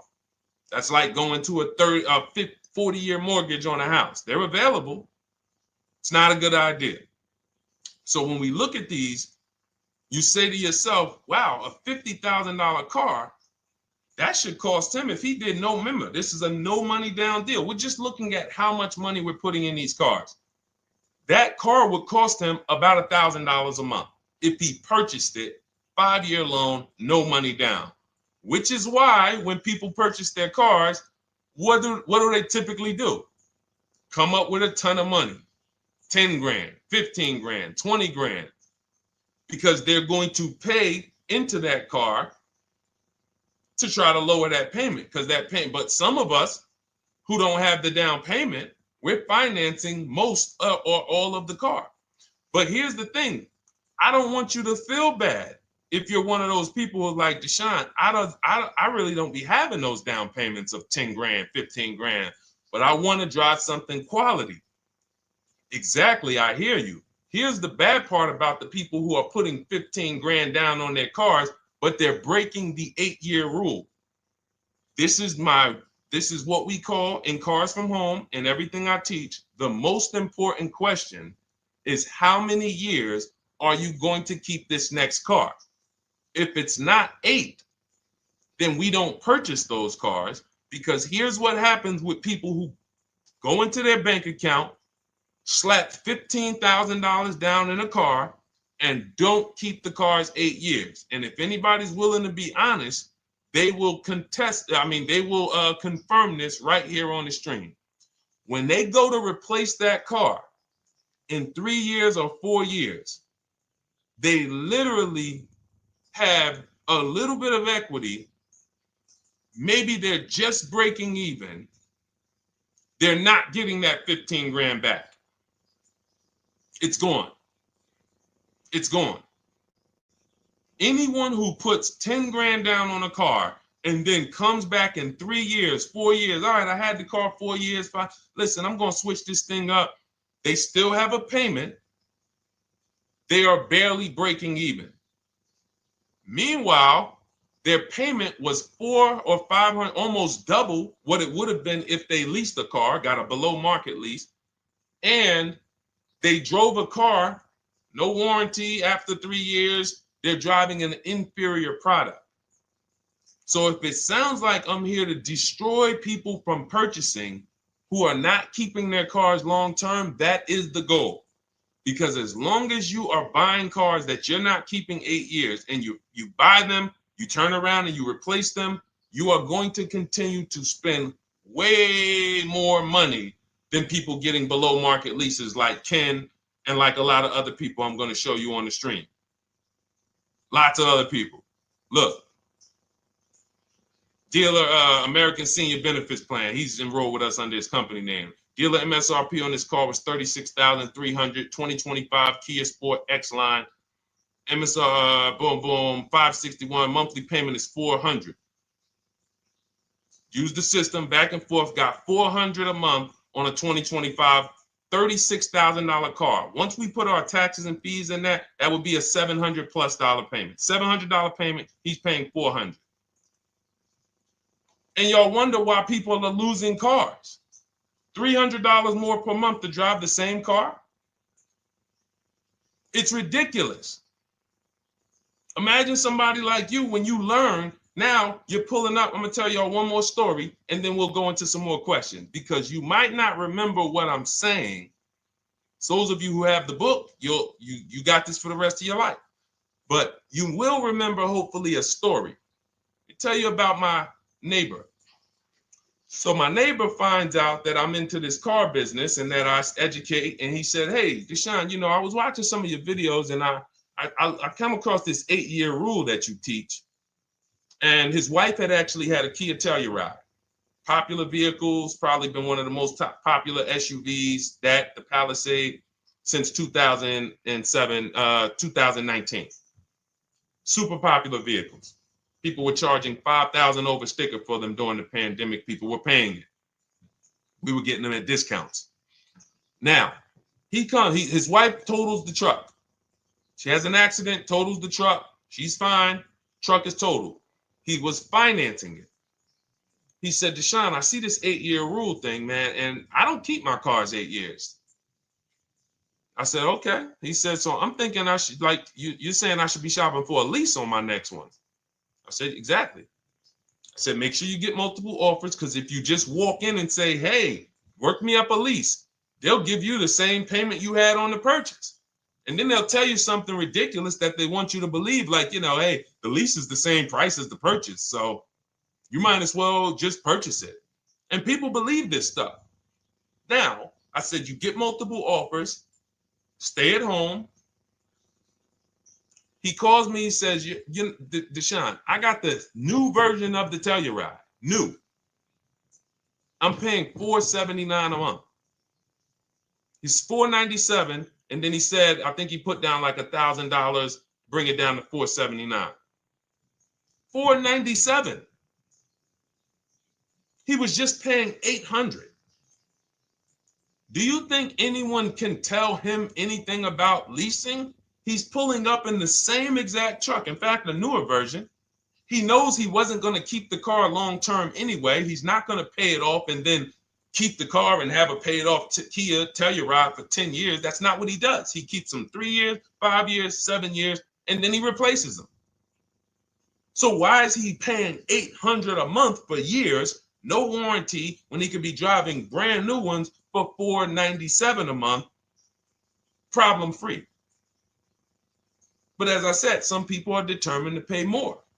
But the people who, once you get this leasing thing, if you're not keeping your cars, it will change your life.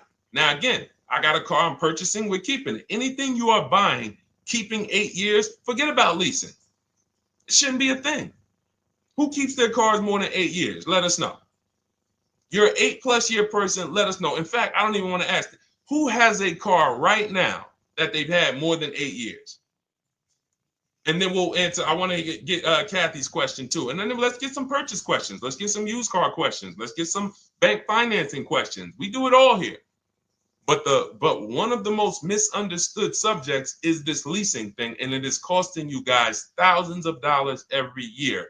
And you're driving old cars with no warranties, paying high payments on them because somebody told you you should be purchasing cars. I'm here to tell you they owe you money. They owe you money. All right? So who has a car right now that they've had more than 8 years? Let us know. How many years have you had it? And by the way, for those of you who just joined, this is our Tuesday, May 6th live. We are live every Monday through Thursday at 12 noon Eastern time. So for those of you who are here catching us live, that's when we're live. We will rebroadcast this and replay this show throughout the rest of the day for those who could not catch it, or if you had to jump off, go back to work. You're like, oh, I got to go back to work. You can catch it on the replay throughout the day. But we are live Monday through Thursday at 12 noon. So welcome to the people who are here. EJ, driving a lot of miles does not matter. Let me break this down for you. So right now, let's go to somebody who else has a lease. Let's look at, because who's heard with leasing you can't drive too many miles? Who's heard that, right? Type me if you've heard that. Let's go. Type me if you heard that. Come on, where's the locked in people at? I see Kathy, I see EJ, I see DJ Ant Nice, I see XP. All right, I see Mr. Slim. Welcome to the community. I see Rhonda. All right, where are the locked in people? Instagram, where we at? Locked in. All right, dang, I see you. Jamel. All right, perfect. So, Sherry, I see you. Sherry Baker on TikTok. So you've heard, oh, you can't drive a lot of miles with a lease.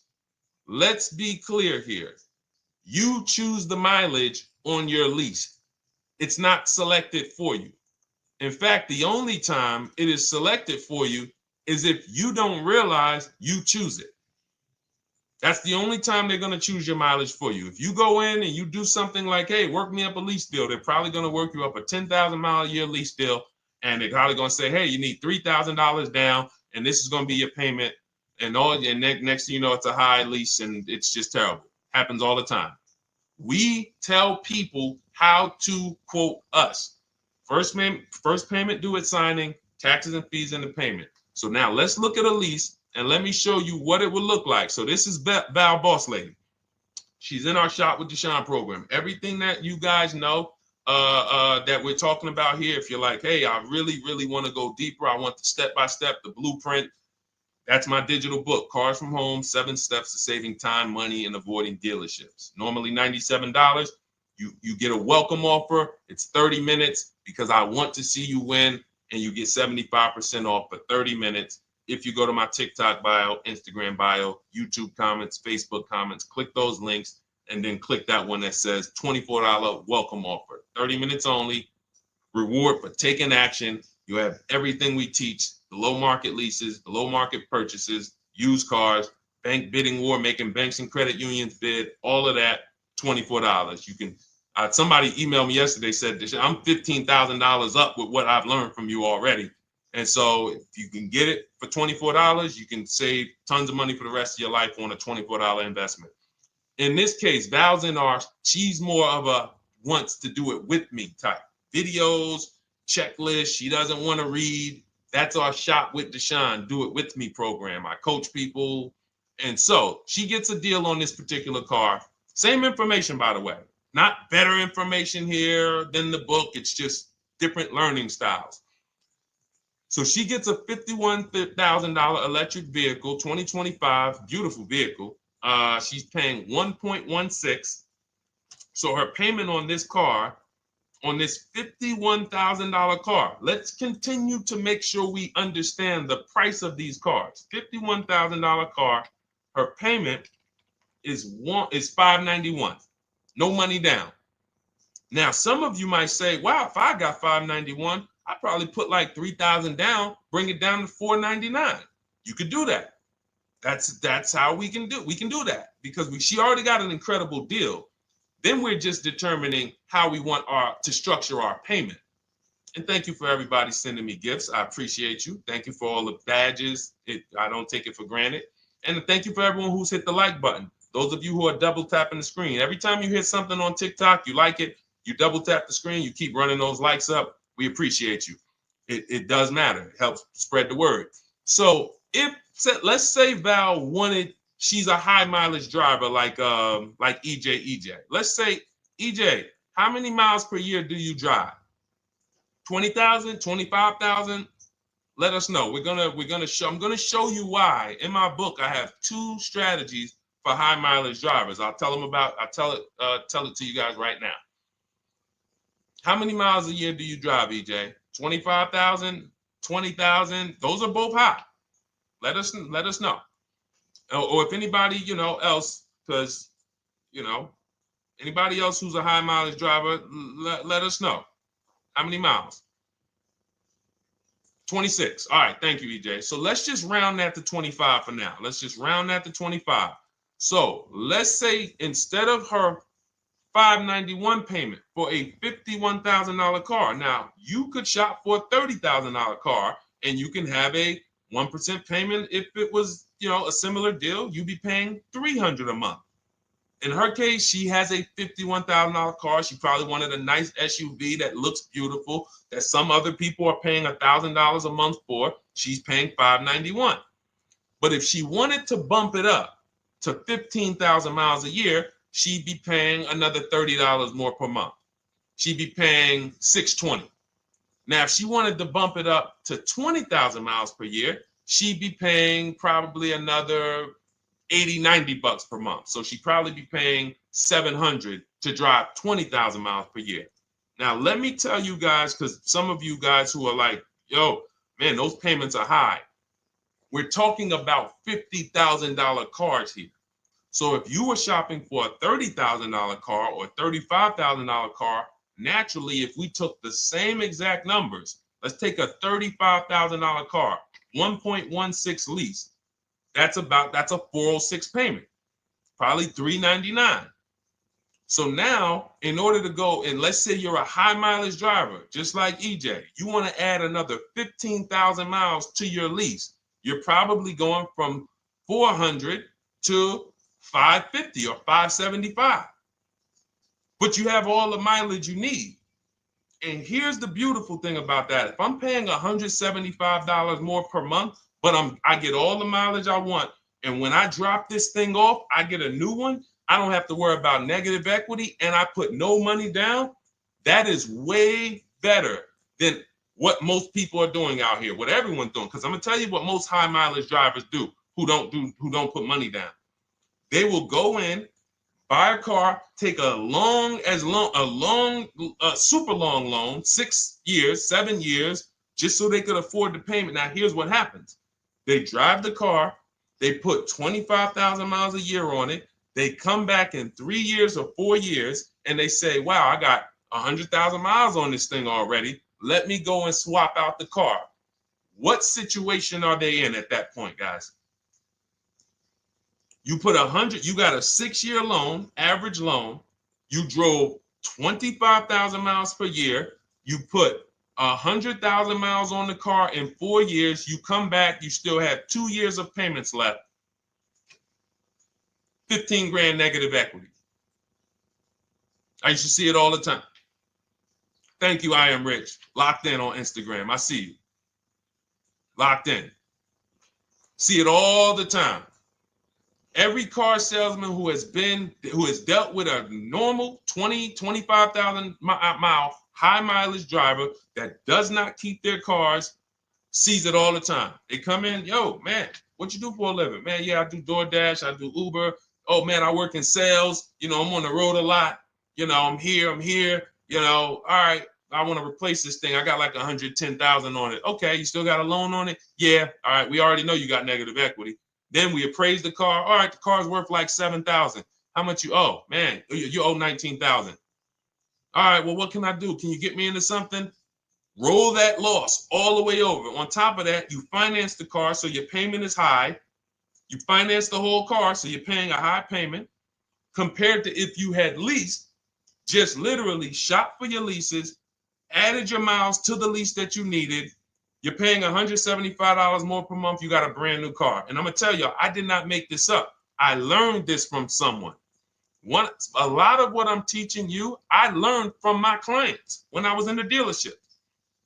This guy, I worked at Hyundai for six weeks. Man, this dealership, the owners got indicted. I got out of there. Way before the owner got indicted. It just had straight up highway vibes, like the worst you could ever imagine. As I was in there for 6 weeks, I was a manager.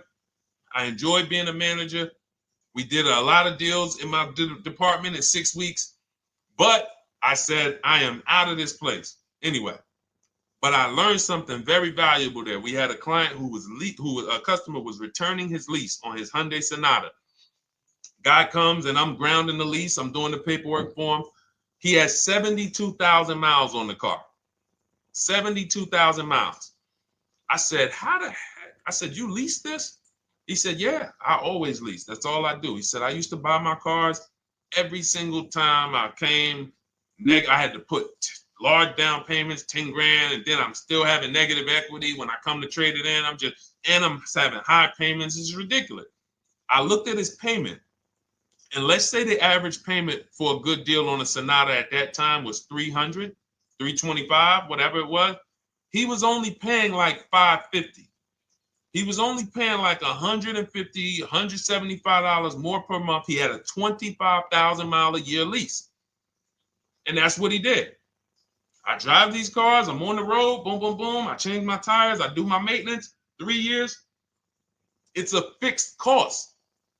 There's no variable cost. I don't have any surprises. I'm not getting hit with a negative equity bill that I got to transfer, which means when I transfer my negative equity, I get less car on the next transaction.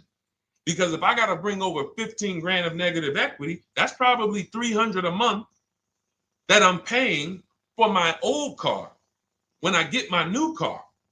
So if my new car was 400 a month, but my negative equity is another 300 a month, I'm getting less car for my money because now I got to take all those losses and bring them over to my new car. This is high mileage drivers and people who don't understand leasing. That's why you're losing so much money. And when you just flip the switch and realize Deshone is not talking to me emotionally, I am not talking to you about never do this, never do this, like these other people who say this, do this. This is how you buy a car. They never talk numbers. Y'all notice that? You notice that, right? You never hear them talk numbers. It's always never do this, always do this. This is the worst way to do this. This is the most expensive way to do this. This costs you the most money. They never talk numbers, though. That's why everything I do is to show you the numbers. Thousands of transactions since 2006 in the car business, helping people the last 4 years all around the country. This is the numbers that they might not understand. So if you're not keeping your car 8 years, it does not matter if you drive 20,000 miles a year, 25,000. You should be looking at a high mileage lease. Or my second strategy for high mileage drivers is this, because some of you want a nice car.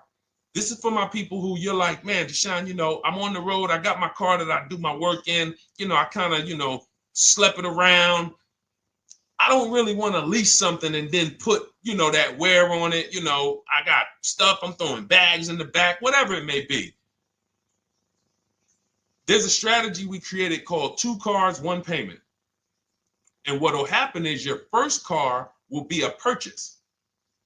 And if you have an existing car, you're going to keep that. So let's say you have a car now, you're driving a lot of miles, you're doing your 25,000 miles a year. You pay that car off.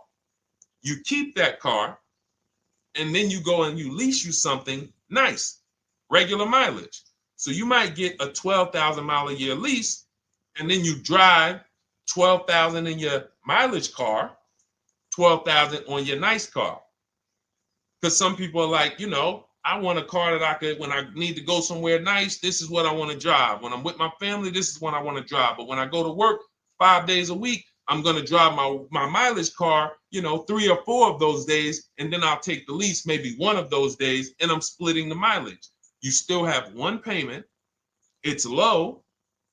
And then every couple years, you replace the mileage car or you replace the lease car, and depending on when the lease is up. But you want to keep that, and that mileage car should be something that will last.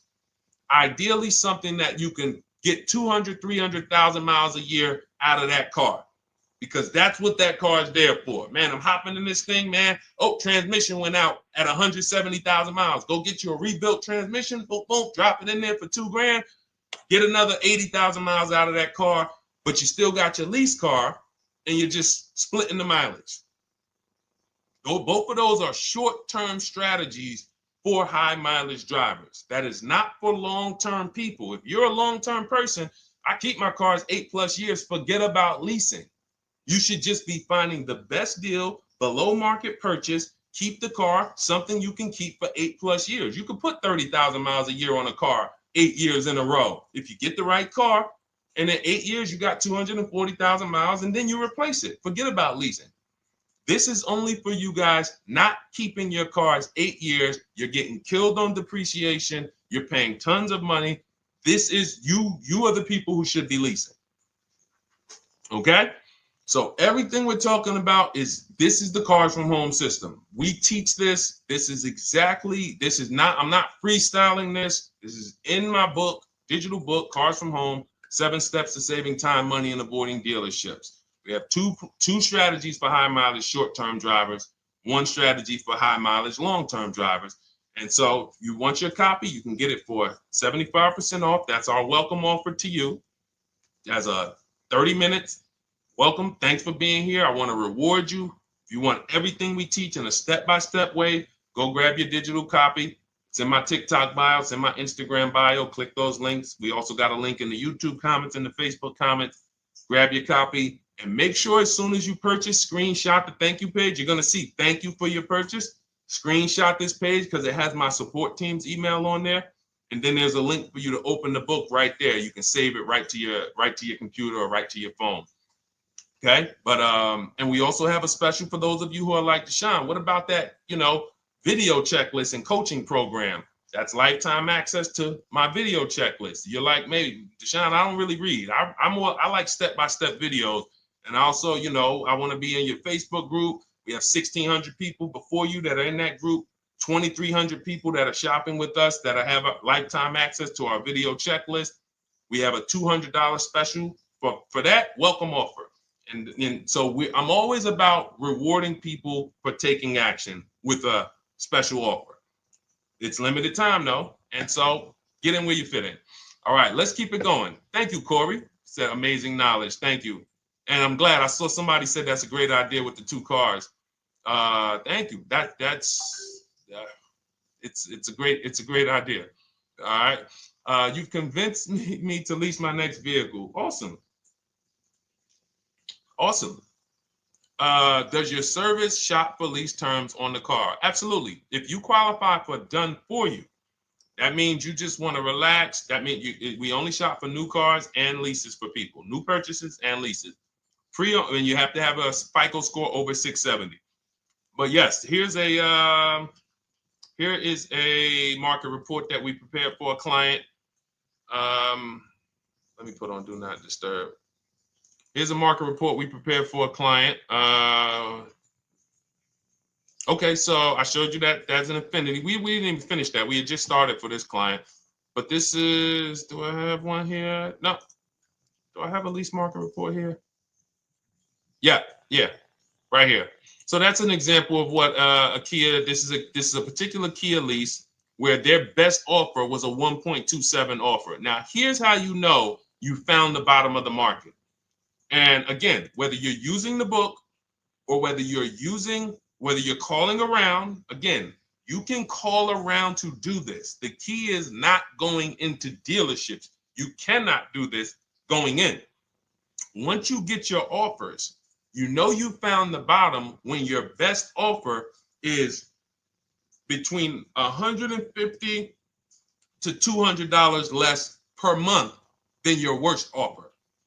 And if you're purchasing, you should see a spread of between $3,000 and $5,000 minimum between your best offer and your worst offer. That's when you know you've shopped correctly. Because until you find the 80% dealers, you have not shopped correctly. If you're like Deshone, these prices still seem close. You have not found, you're talking to the 80%. You haven't found the 20% yet. Because the 20% is going to be that $3,000 to $5,000 less than the 80%. That is just the numbers. That's the way it works.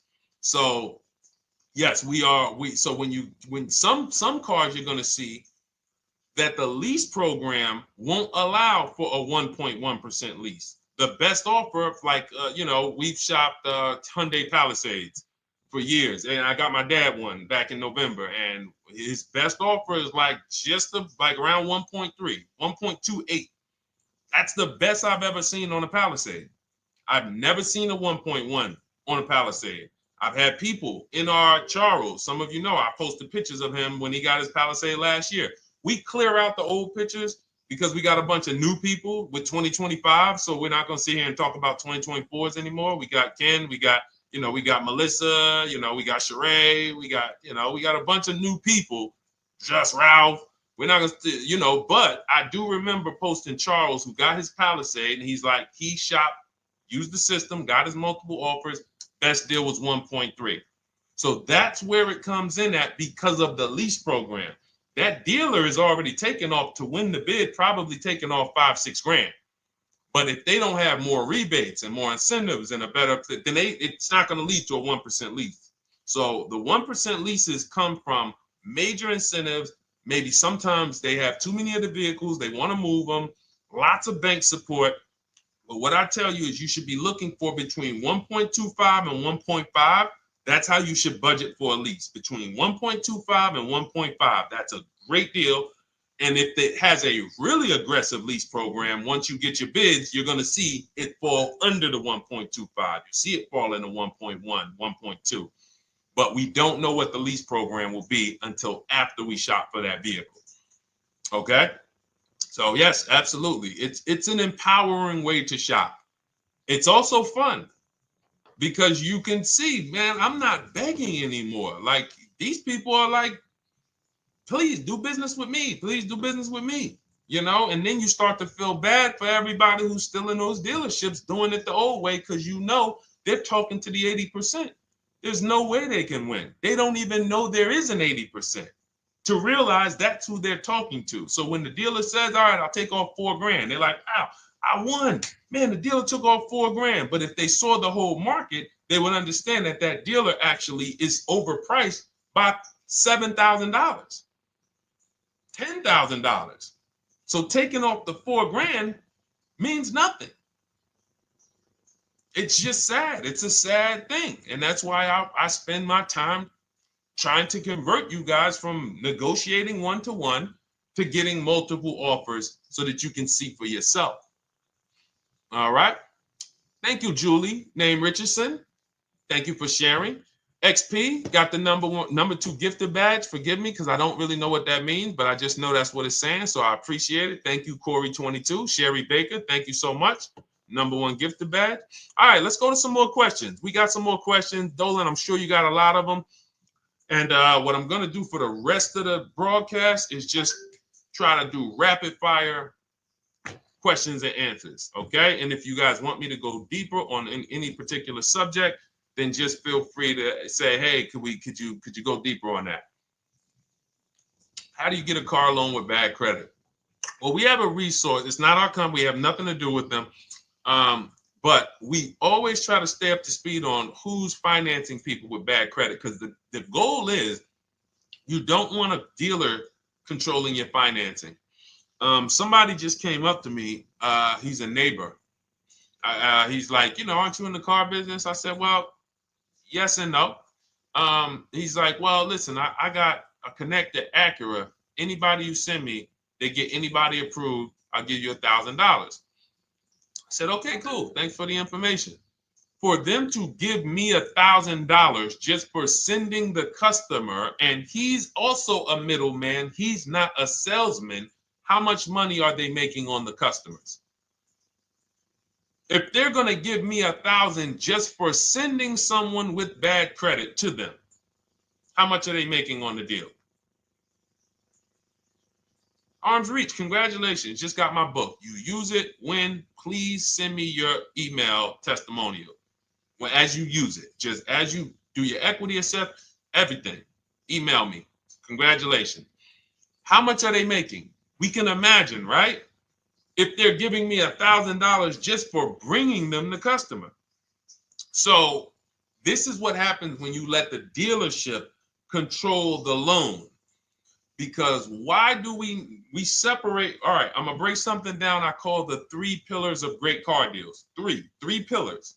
You can't get a great car deal without maximizing each pillar. And some of y'all that have been with us for 3 years, y'all already know the 3 pillars. First, who you buy your car from. Second, who you get your loan from. Third, who you sell your old car to. That's 3 separate transactions. The car business has trained you guys to give them all 3. All 3. The car business has trained you guys to give them 3 transactions. Anytime you purchase the car, who's done this? Be honest. Purchased the car from a dealership, sold them your old car, in which case you call it a trade, and they got you your loan. Who's done this? 3 transactions in one. Why do we know these are 3 transactions? One, there's competition. People want to buy your car. It's okay, Corey. That's that. Thank you for being honest. That's how we change. The reason why we know that these are 3 transactions because there's people who want to compete in every one of them. There are people who want to buy your car. That's why step 2 in our book, we never trade. We get offers from CarMax, Driveway, Carvana, AutoNation, Car Gurus, Kelly's Blue Book Instant Cash Offer. It's a bid. We just had someone sell their lease. Miss Hickman, she sold her lease, made $4,700 selling her lease. CarMax won the bid. Drove the car for 3 years, had equity. She dropped her lease off. They gave her $4,700. Won the bid. That's one pillar. Second, who I'm going to get my loan from if I'm getting a loan. Those of you who are paying cash or leasing, this is not a pillar. But we need to bid out our loan. We had a great talk yesterday on our show yesterday where I asked, who do you guys get your loans from? Most people said the bank, the credit union, the dealership. One person said the right answer, whoever gives me the best APR. That's the right answer. And then we have who we buy our car from. There's banks and credit unions that want to compete for our loan. There's multiple dealers who want to compete to sell us a car. So we can't get a great deal until we have bid out each pillar. And that's why when we have bad credit, if we let the dealer now control, this dealer has a car. We didn't bid out that car to find out, is it a great price? Now they're also giving me the loan and they're charging me 25%. We didn't bid that out to see, is that the best loan I could get, even with my bad credit? Is that the best loan I can get? So the key, what you want to do first, if you have bad credit, is I'm online looking for anyone who will finance me with bad credit separate from the dealer. I'm not going to Carvana.com and saying, hey, you can get a car with us you can get a loan with us as long as you buy a car from us. You're mixing the transactions. You're taking away my ability to get bids. I'm finding someone you should check out. There's a resource. Oh my goodness, what's the name of the company? It's in my book, but I want to give it to you. Goodness, it's slipping my mind right now. Send me an email or a DM, because here's the thing. If you use just that part and get the loan funded, but you don't know how to bid out everything else and structure your transactions, and are you keeping the car 8 years? Because if you're not keeping the car 8 years and you're like, Deshone, I hear you talking about leasing. I'm not keeping my car 8 years, but my credit's not good. The only purpose, if you telling me that I could be driving brand new cars for cents on the dollar, but I don't qualify right now, this car that I'm going to get is to set me up. So I'm not going to get a $30,000 car. I'm going to get me a $12,000 car, $10,000 car, the cheapest car I can get a loan on, so I can establish a payment history. And once I establish a 2-year payment history, yeah, I'm going to drive a car less than what I could drive. I got the money. I could afford more than this. But you're not setting yourself up for the right transaction. You should be setting yourself up and saying, all right, I'm going to sacrifice with this car, drive something that I know this is not my ideal car, but I'm going to build 2 years of payment history. So when I go and I swap into my lease in 2 years, I'm out with a brand new car. I'm paying cents on the dollar, and I won. But it was a plan. It was a long-term plan. This is the second most expensive purchase of your life. You can win every single time, or you can lose and set yourself and your family back 5 to 10 grand each car or more. Every time you get a car, it's 5 to 10 grand more you're coming out of your family's bank account than what could have. Then you got the car breaking down. Now you got tow trucks, all because you don't have an actual plan you're rolling out.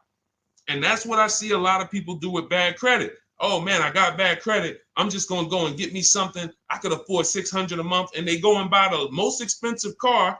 But because 25% interest is on the loan, they're not getting the most car for their money. Now, 3 years down the road, they're going to pay the high payment, still have negative equity because the interest is so high, and then they go and swap and do it again.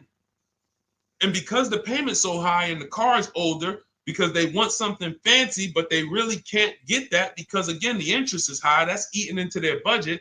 Now they're going 3 years down the road. They missed 3 payments. They were late 3 times, so they're no closer to leasing. Credit's still bad. This is disaster. So if you're a long-term person, I break it down for you guys into two groups of people: long-term, short-term. Long-term high mileage driver, short-term high mileage driver, different plan. Long-term bad credit person, short-term bad credit person, different plan. If I'm a long-term person with bad credit, here's what I'm doing: finding the absolute best car I could find, getting bids, either new cars or used cars. We got the strategies for both. You can use the marketplaces, cars.com, Car Auto Trader. We got a whole strategy for how we find used cars, but you find that car, you pay your loan of 20%, 19%, 18%, if that's the best you can get. Because here's what you're going to do. In 2 years, you're not swapping into a lease. In 2 years, you've established a payment history, you fixed your credit, and now what are we going to do? You got a quality car. You're not thinking about trading it. You're not thinking about replacing it. You're like, man, this is my car. It's a great car.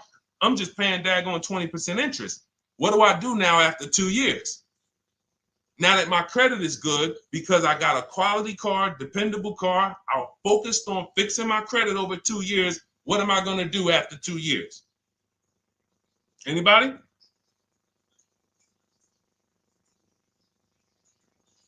Thank you, Arms Reach. Refinancing the car. Exactly. Exactly. So that's the bad credit long-term strategy.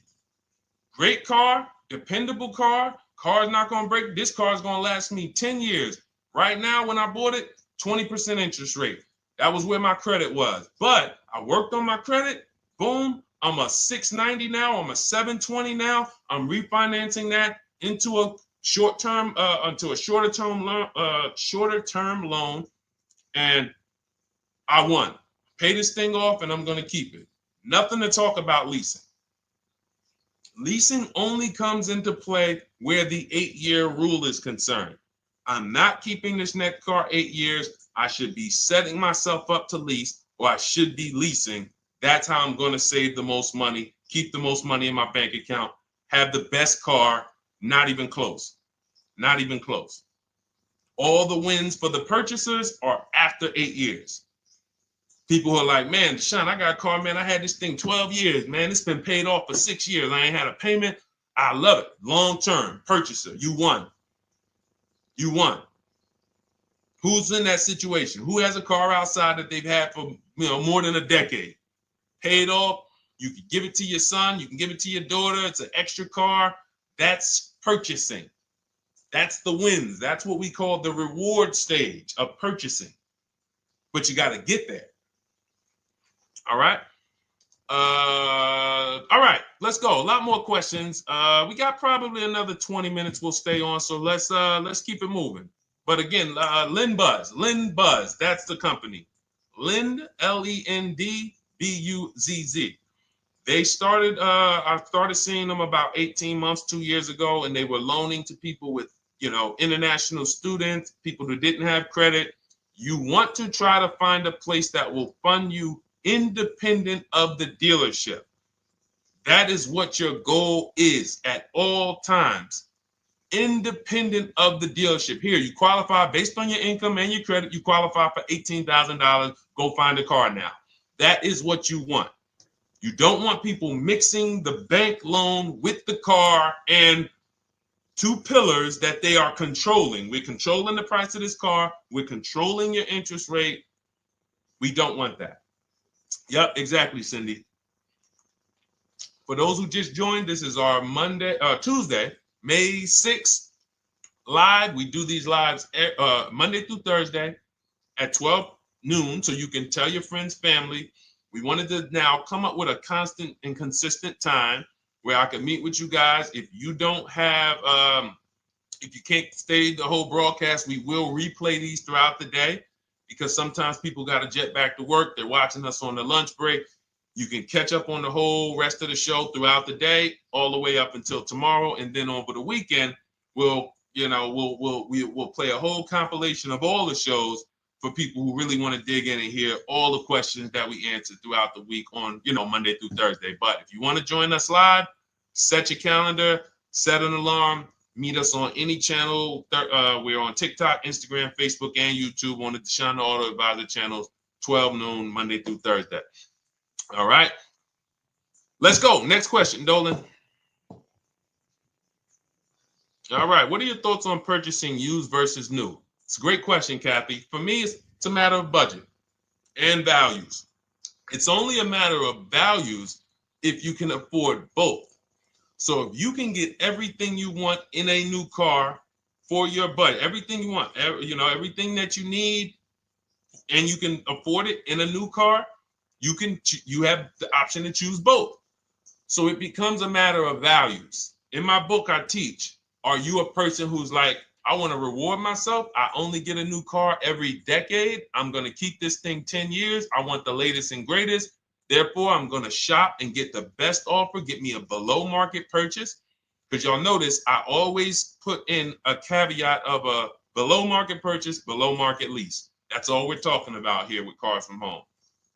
That's all we're talking about. You need to, every purchase you make or lease you get, you want it to be a below market lease or purchase. So now, if I could afford both, is it I'm going to reward myself with a new vehicle, or do I have these other values where I actually want to knock 20 to 30 to 40% off the price to get even more for my money? So that's really up to you if you can afford both. There's no right or wrong there. It's a matter of, like I said, the values. Now, some of you once you look at your budget, I have a tool in my book and in our video checklist, the coaching program called the Perfect Budget Calculator. We invented this. So it's not on Google. You'll hear a lot of the stuff, almost nothing we teach. You're like, if you ever go to look for it, the 8-year rule. No one talks about it. We created it. This is our intellectual property that we created to teach you guys to create these boundaries, the rule of 72 and the 10th birthday, 1.5% rule for overpaying for leases. These are all things that are absolutely proprietary to Cars from Home. But one of them is this Perfect Budget Calculator. Sometimes when we're factoring budgets with most calculators, they don't include fees that we know dealers have. And I'm talking about legitimate fees, tax, documentation fee, motor vehicles. So we're putting our budgets together, but we always get caught out there. Who's had that happen?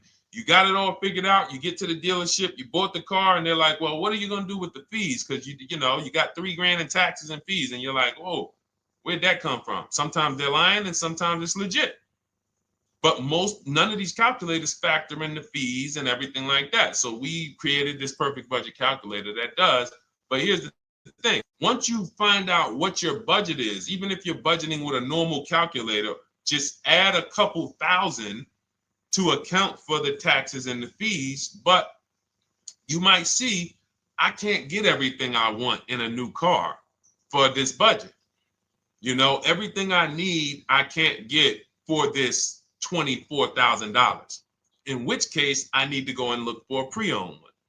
So that's why I said, in reference to your question, Kathy, what are my thoughts on purchasing used versus new? It's a matter of values and budget. Budget first, because budget will determine if you can afford both and get what you want.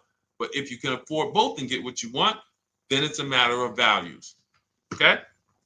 So again, everything we're going over is in my new digital book. It's called Cars from Home, 7 Steps to Saving Time, Money, and Avoiding Dealerships. It's 5-star rated. Thank you to everybody who has taken the time to rate it and review it on Goodreads.com. It means a lot. And we can't continue to get this information out without you guys. So we appreciate you. And you can get your copy instead of $97, you can get your copy for $24 as part of our welcome offer. So that's 75% off. If you go to my link in my TikTok bio, Instagram bio, the YouTube comments, and the Facebook comments, we have a link there for you guys. And you can grab it. It's a digital book, so you don't even have to wait. It'll be in your inbox by the time you jump off the stream. But make sure when you get it, you screenshot that thank you page, because it has my support team's email. Sometimes you may be rushing, you're trying to get back to the stream and you type your email in wrong. Also, as soon as you purchase, the link to open the book is right there. So it'll say open the book below. You can save it to your computer. but I would rather you get it for $24 than $97. Although we've sold a lot at $97 because people feel it's worth every dime. You're going to save thousands and thousands of dollars for the rest of your life using what's in the book. Your first transaction, you probably save $4,000 to $6,000 to $8,000 depending on the car. So $97 is great, but $24 is even better. All right. And for those of you who have a different learning style, you'll see in there, shop with Deshone. You're more of a do it with you person. Do it with me, Deshone. Okay. We have lifetime access to shop with Deshone, and I coach you personally for 6 months. So we jump on Zoom calls twice a month. And some of you who may qualify for done for you, just do it for me. If you qualify for that, we have a welcome special for that too of $300 off. So get in where you fit. And those of you who are new or you're like, Deshone, I like what you're talking about, but I still don't trust you. You can start with our free cheat sheets. So just start somewhere so that you can start to reinvent how you're car shopping. Magley, how are you? Oh man, of course I remember you. Following for years. You actually were following me from the time God blew me up on TikTok. That was 2021. So I absolutely remember you and I appreciate you. And yes, it's so good to see you. Absolutely. Absolutely good to see you. All right, Dolan, we got a couple more questions. We got time for a couple more. Let's try to go as fast as possible. The discount for the book is not working. It says time ran out. It's 30 minutes. I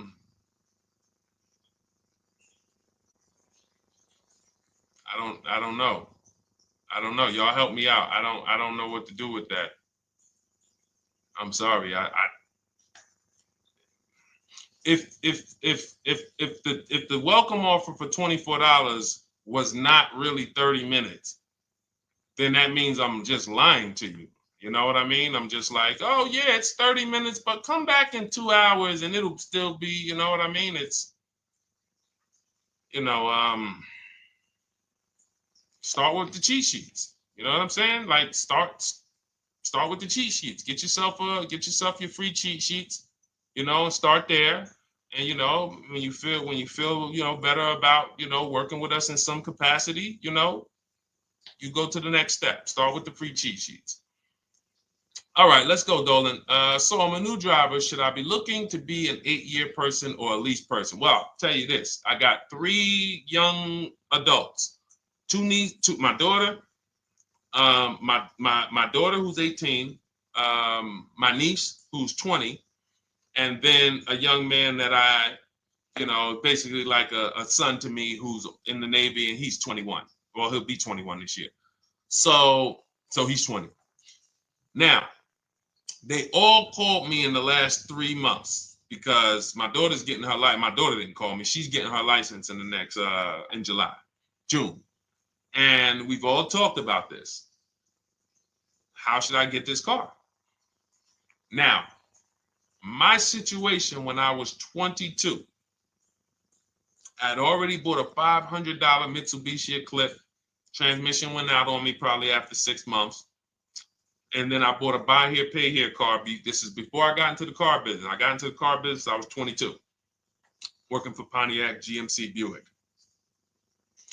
So I get this buy here, pay here car. It was a quality Chevrolet Cavalier. I didn't know anything about cars, so I went to a local spot. They said, hey, put down this, just pay us $50 a week. So I did that. But 22, I had my daughter, and my boss says to me, hey, why don't you lease something? And I was already selling cars, but I just didn't think, could I even, qualify for a lease? I don't even know what I was selling them, but I'm just literally doing what most salesmen do. All right, he wants to lease. All right, what's the payment? Yeah, tell him it's this. All right, perfect. They said it's that. Oh, that's a little too high. All right, they said it's a little too high. All right, so that's what I was doing. I didn't really understand anything. That's most car salesmen.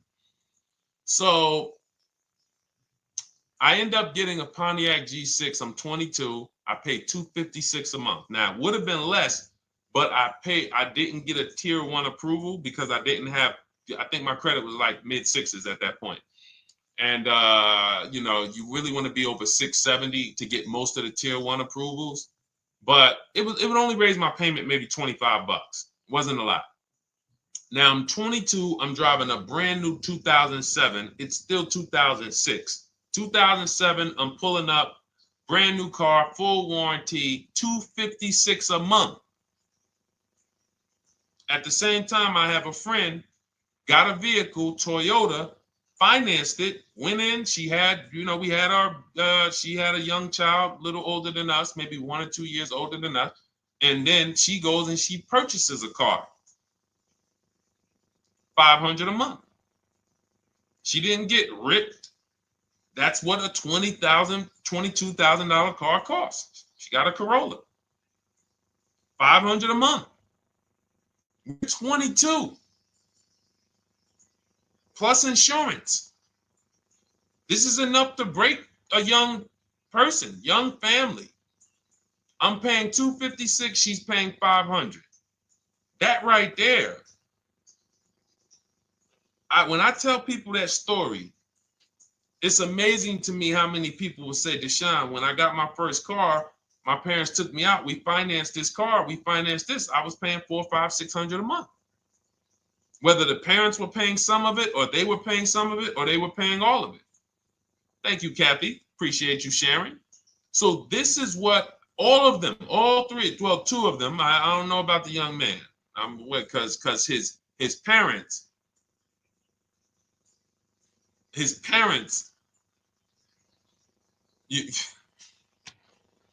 I'm not going to override your parents. And if your parents tell you that they think you should buy a used car or buy a good, then okay.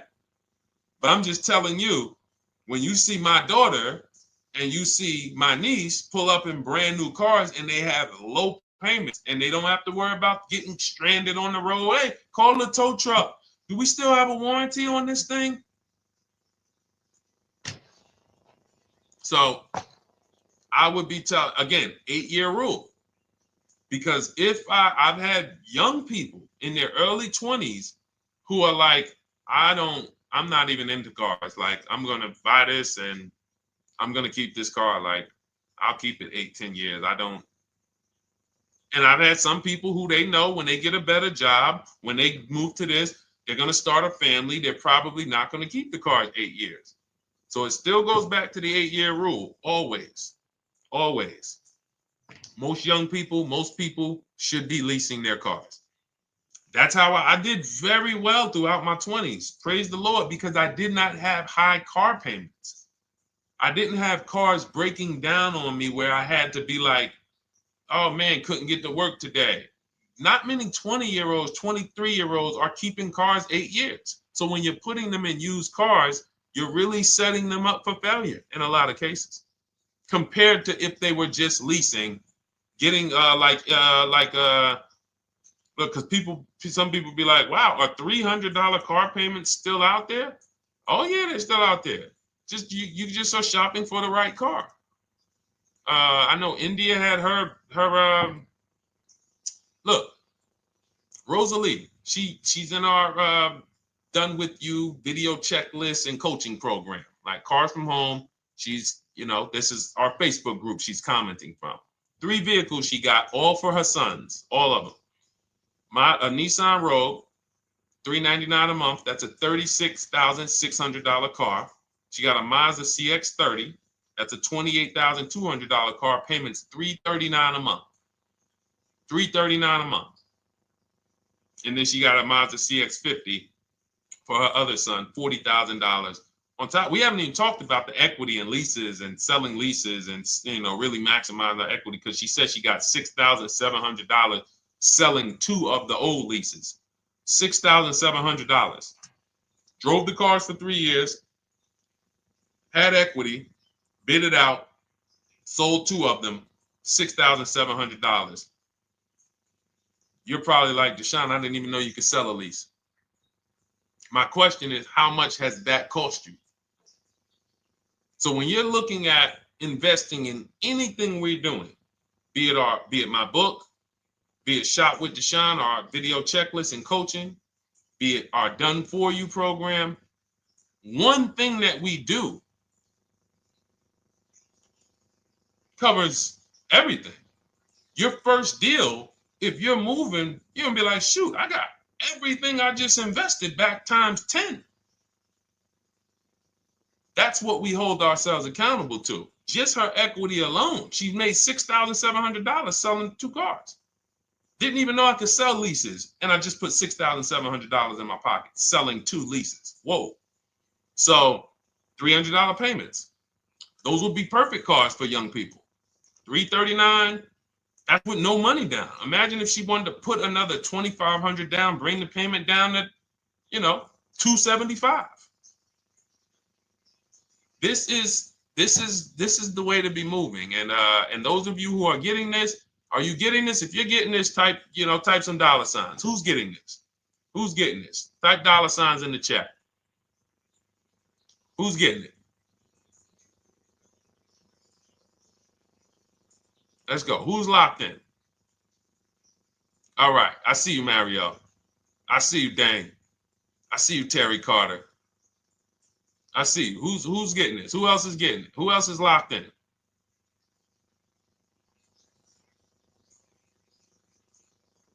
A lot of y'all on here.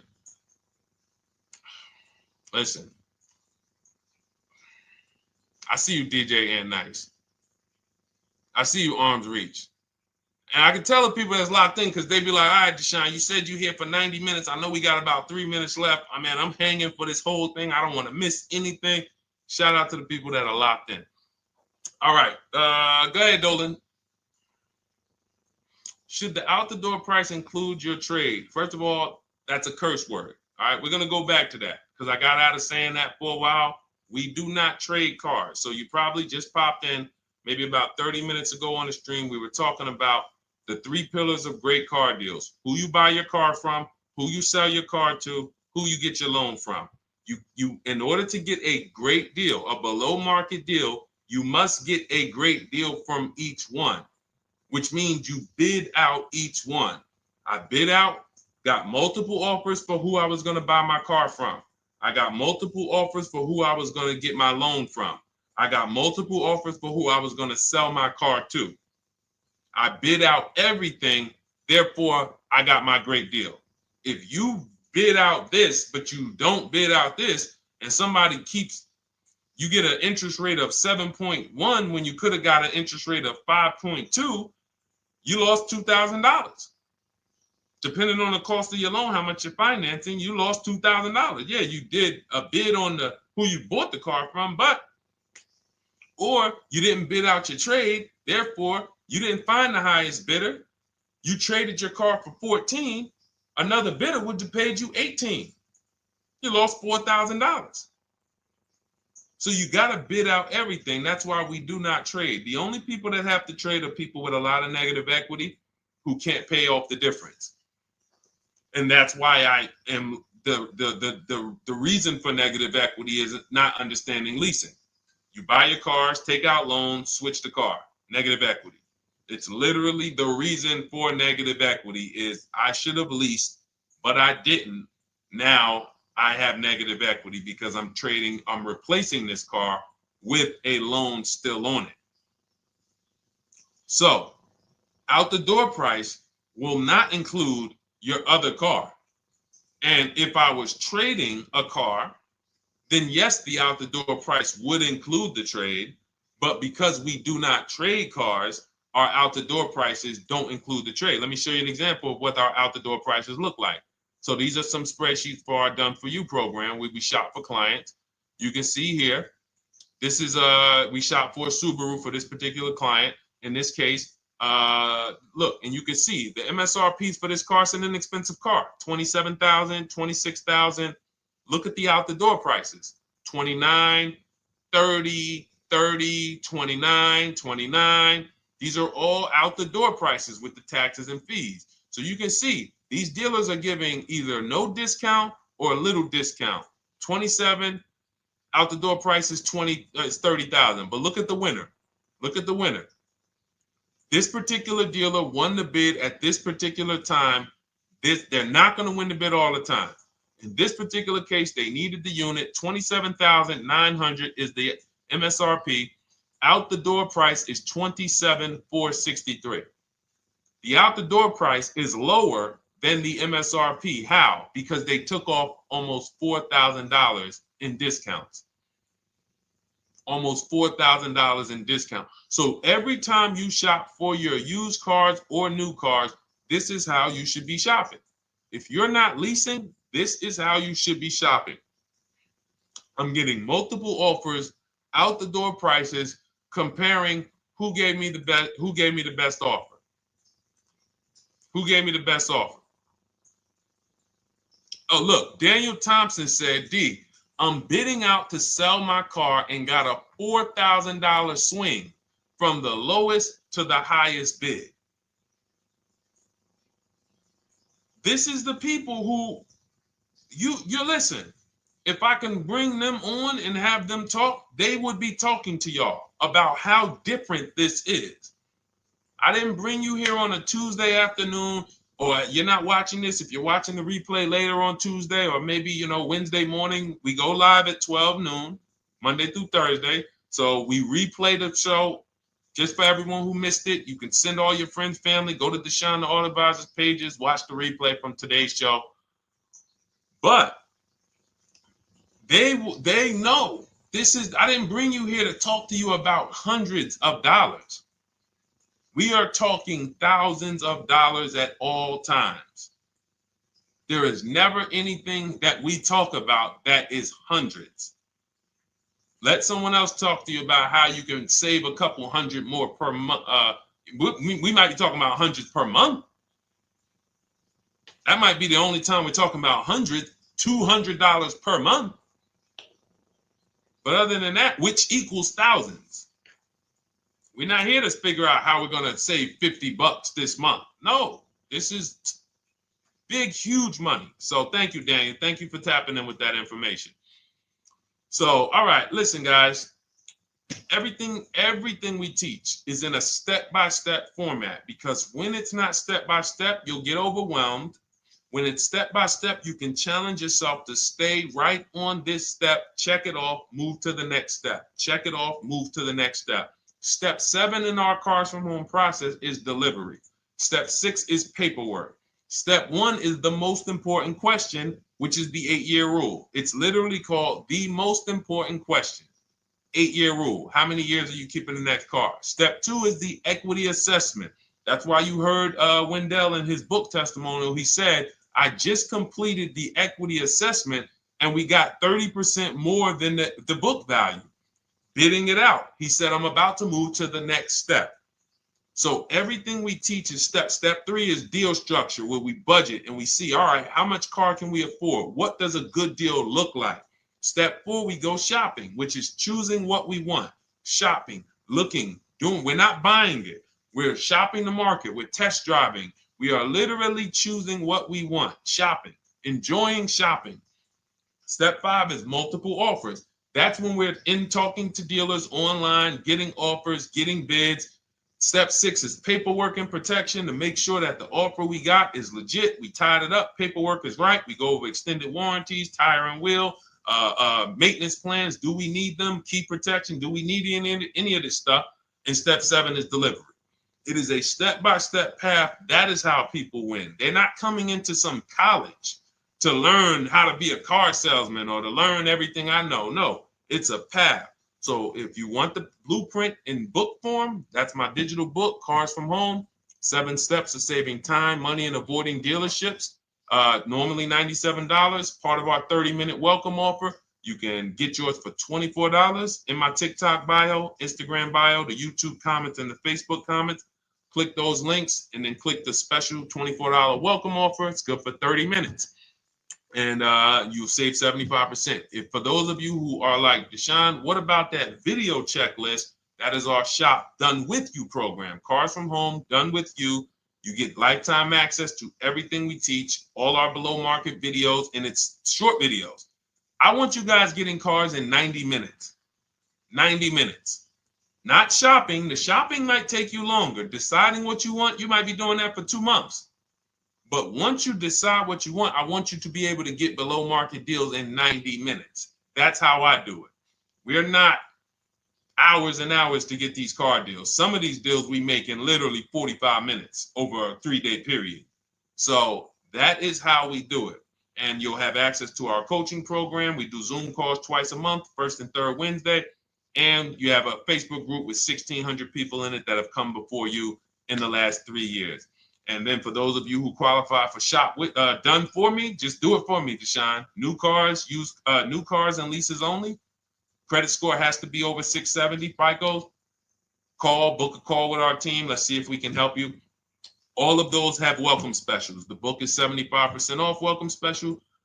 Shop with Deshone is $200 off welcome special for 48 hours. And done for you is $300 off for 72 hours. All welcome specials for people to say, all right, I'm taking action. I'm going to take advantage of a lower investment for taking action immediately. And for those of you who you're still new here, you're like, Deshone, I like the information, but I need to get, can I get some free advice first? Let me test out some free advice. You can, of course, go download our cheat sheets, and that's there as well. All of that is in the Cars from Home Toolkit.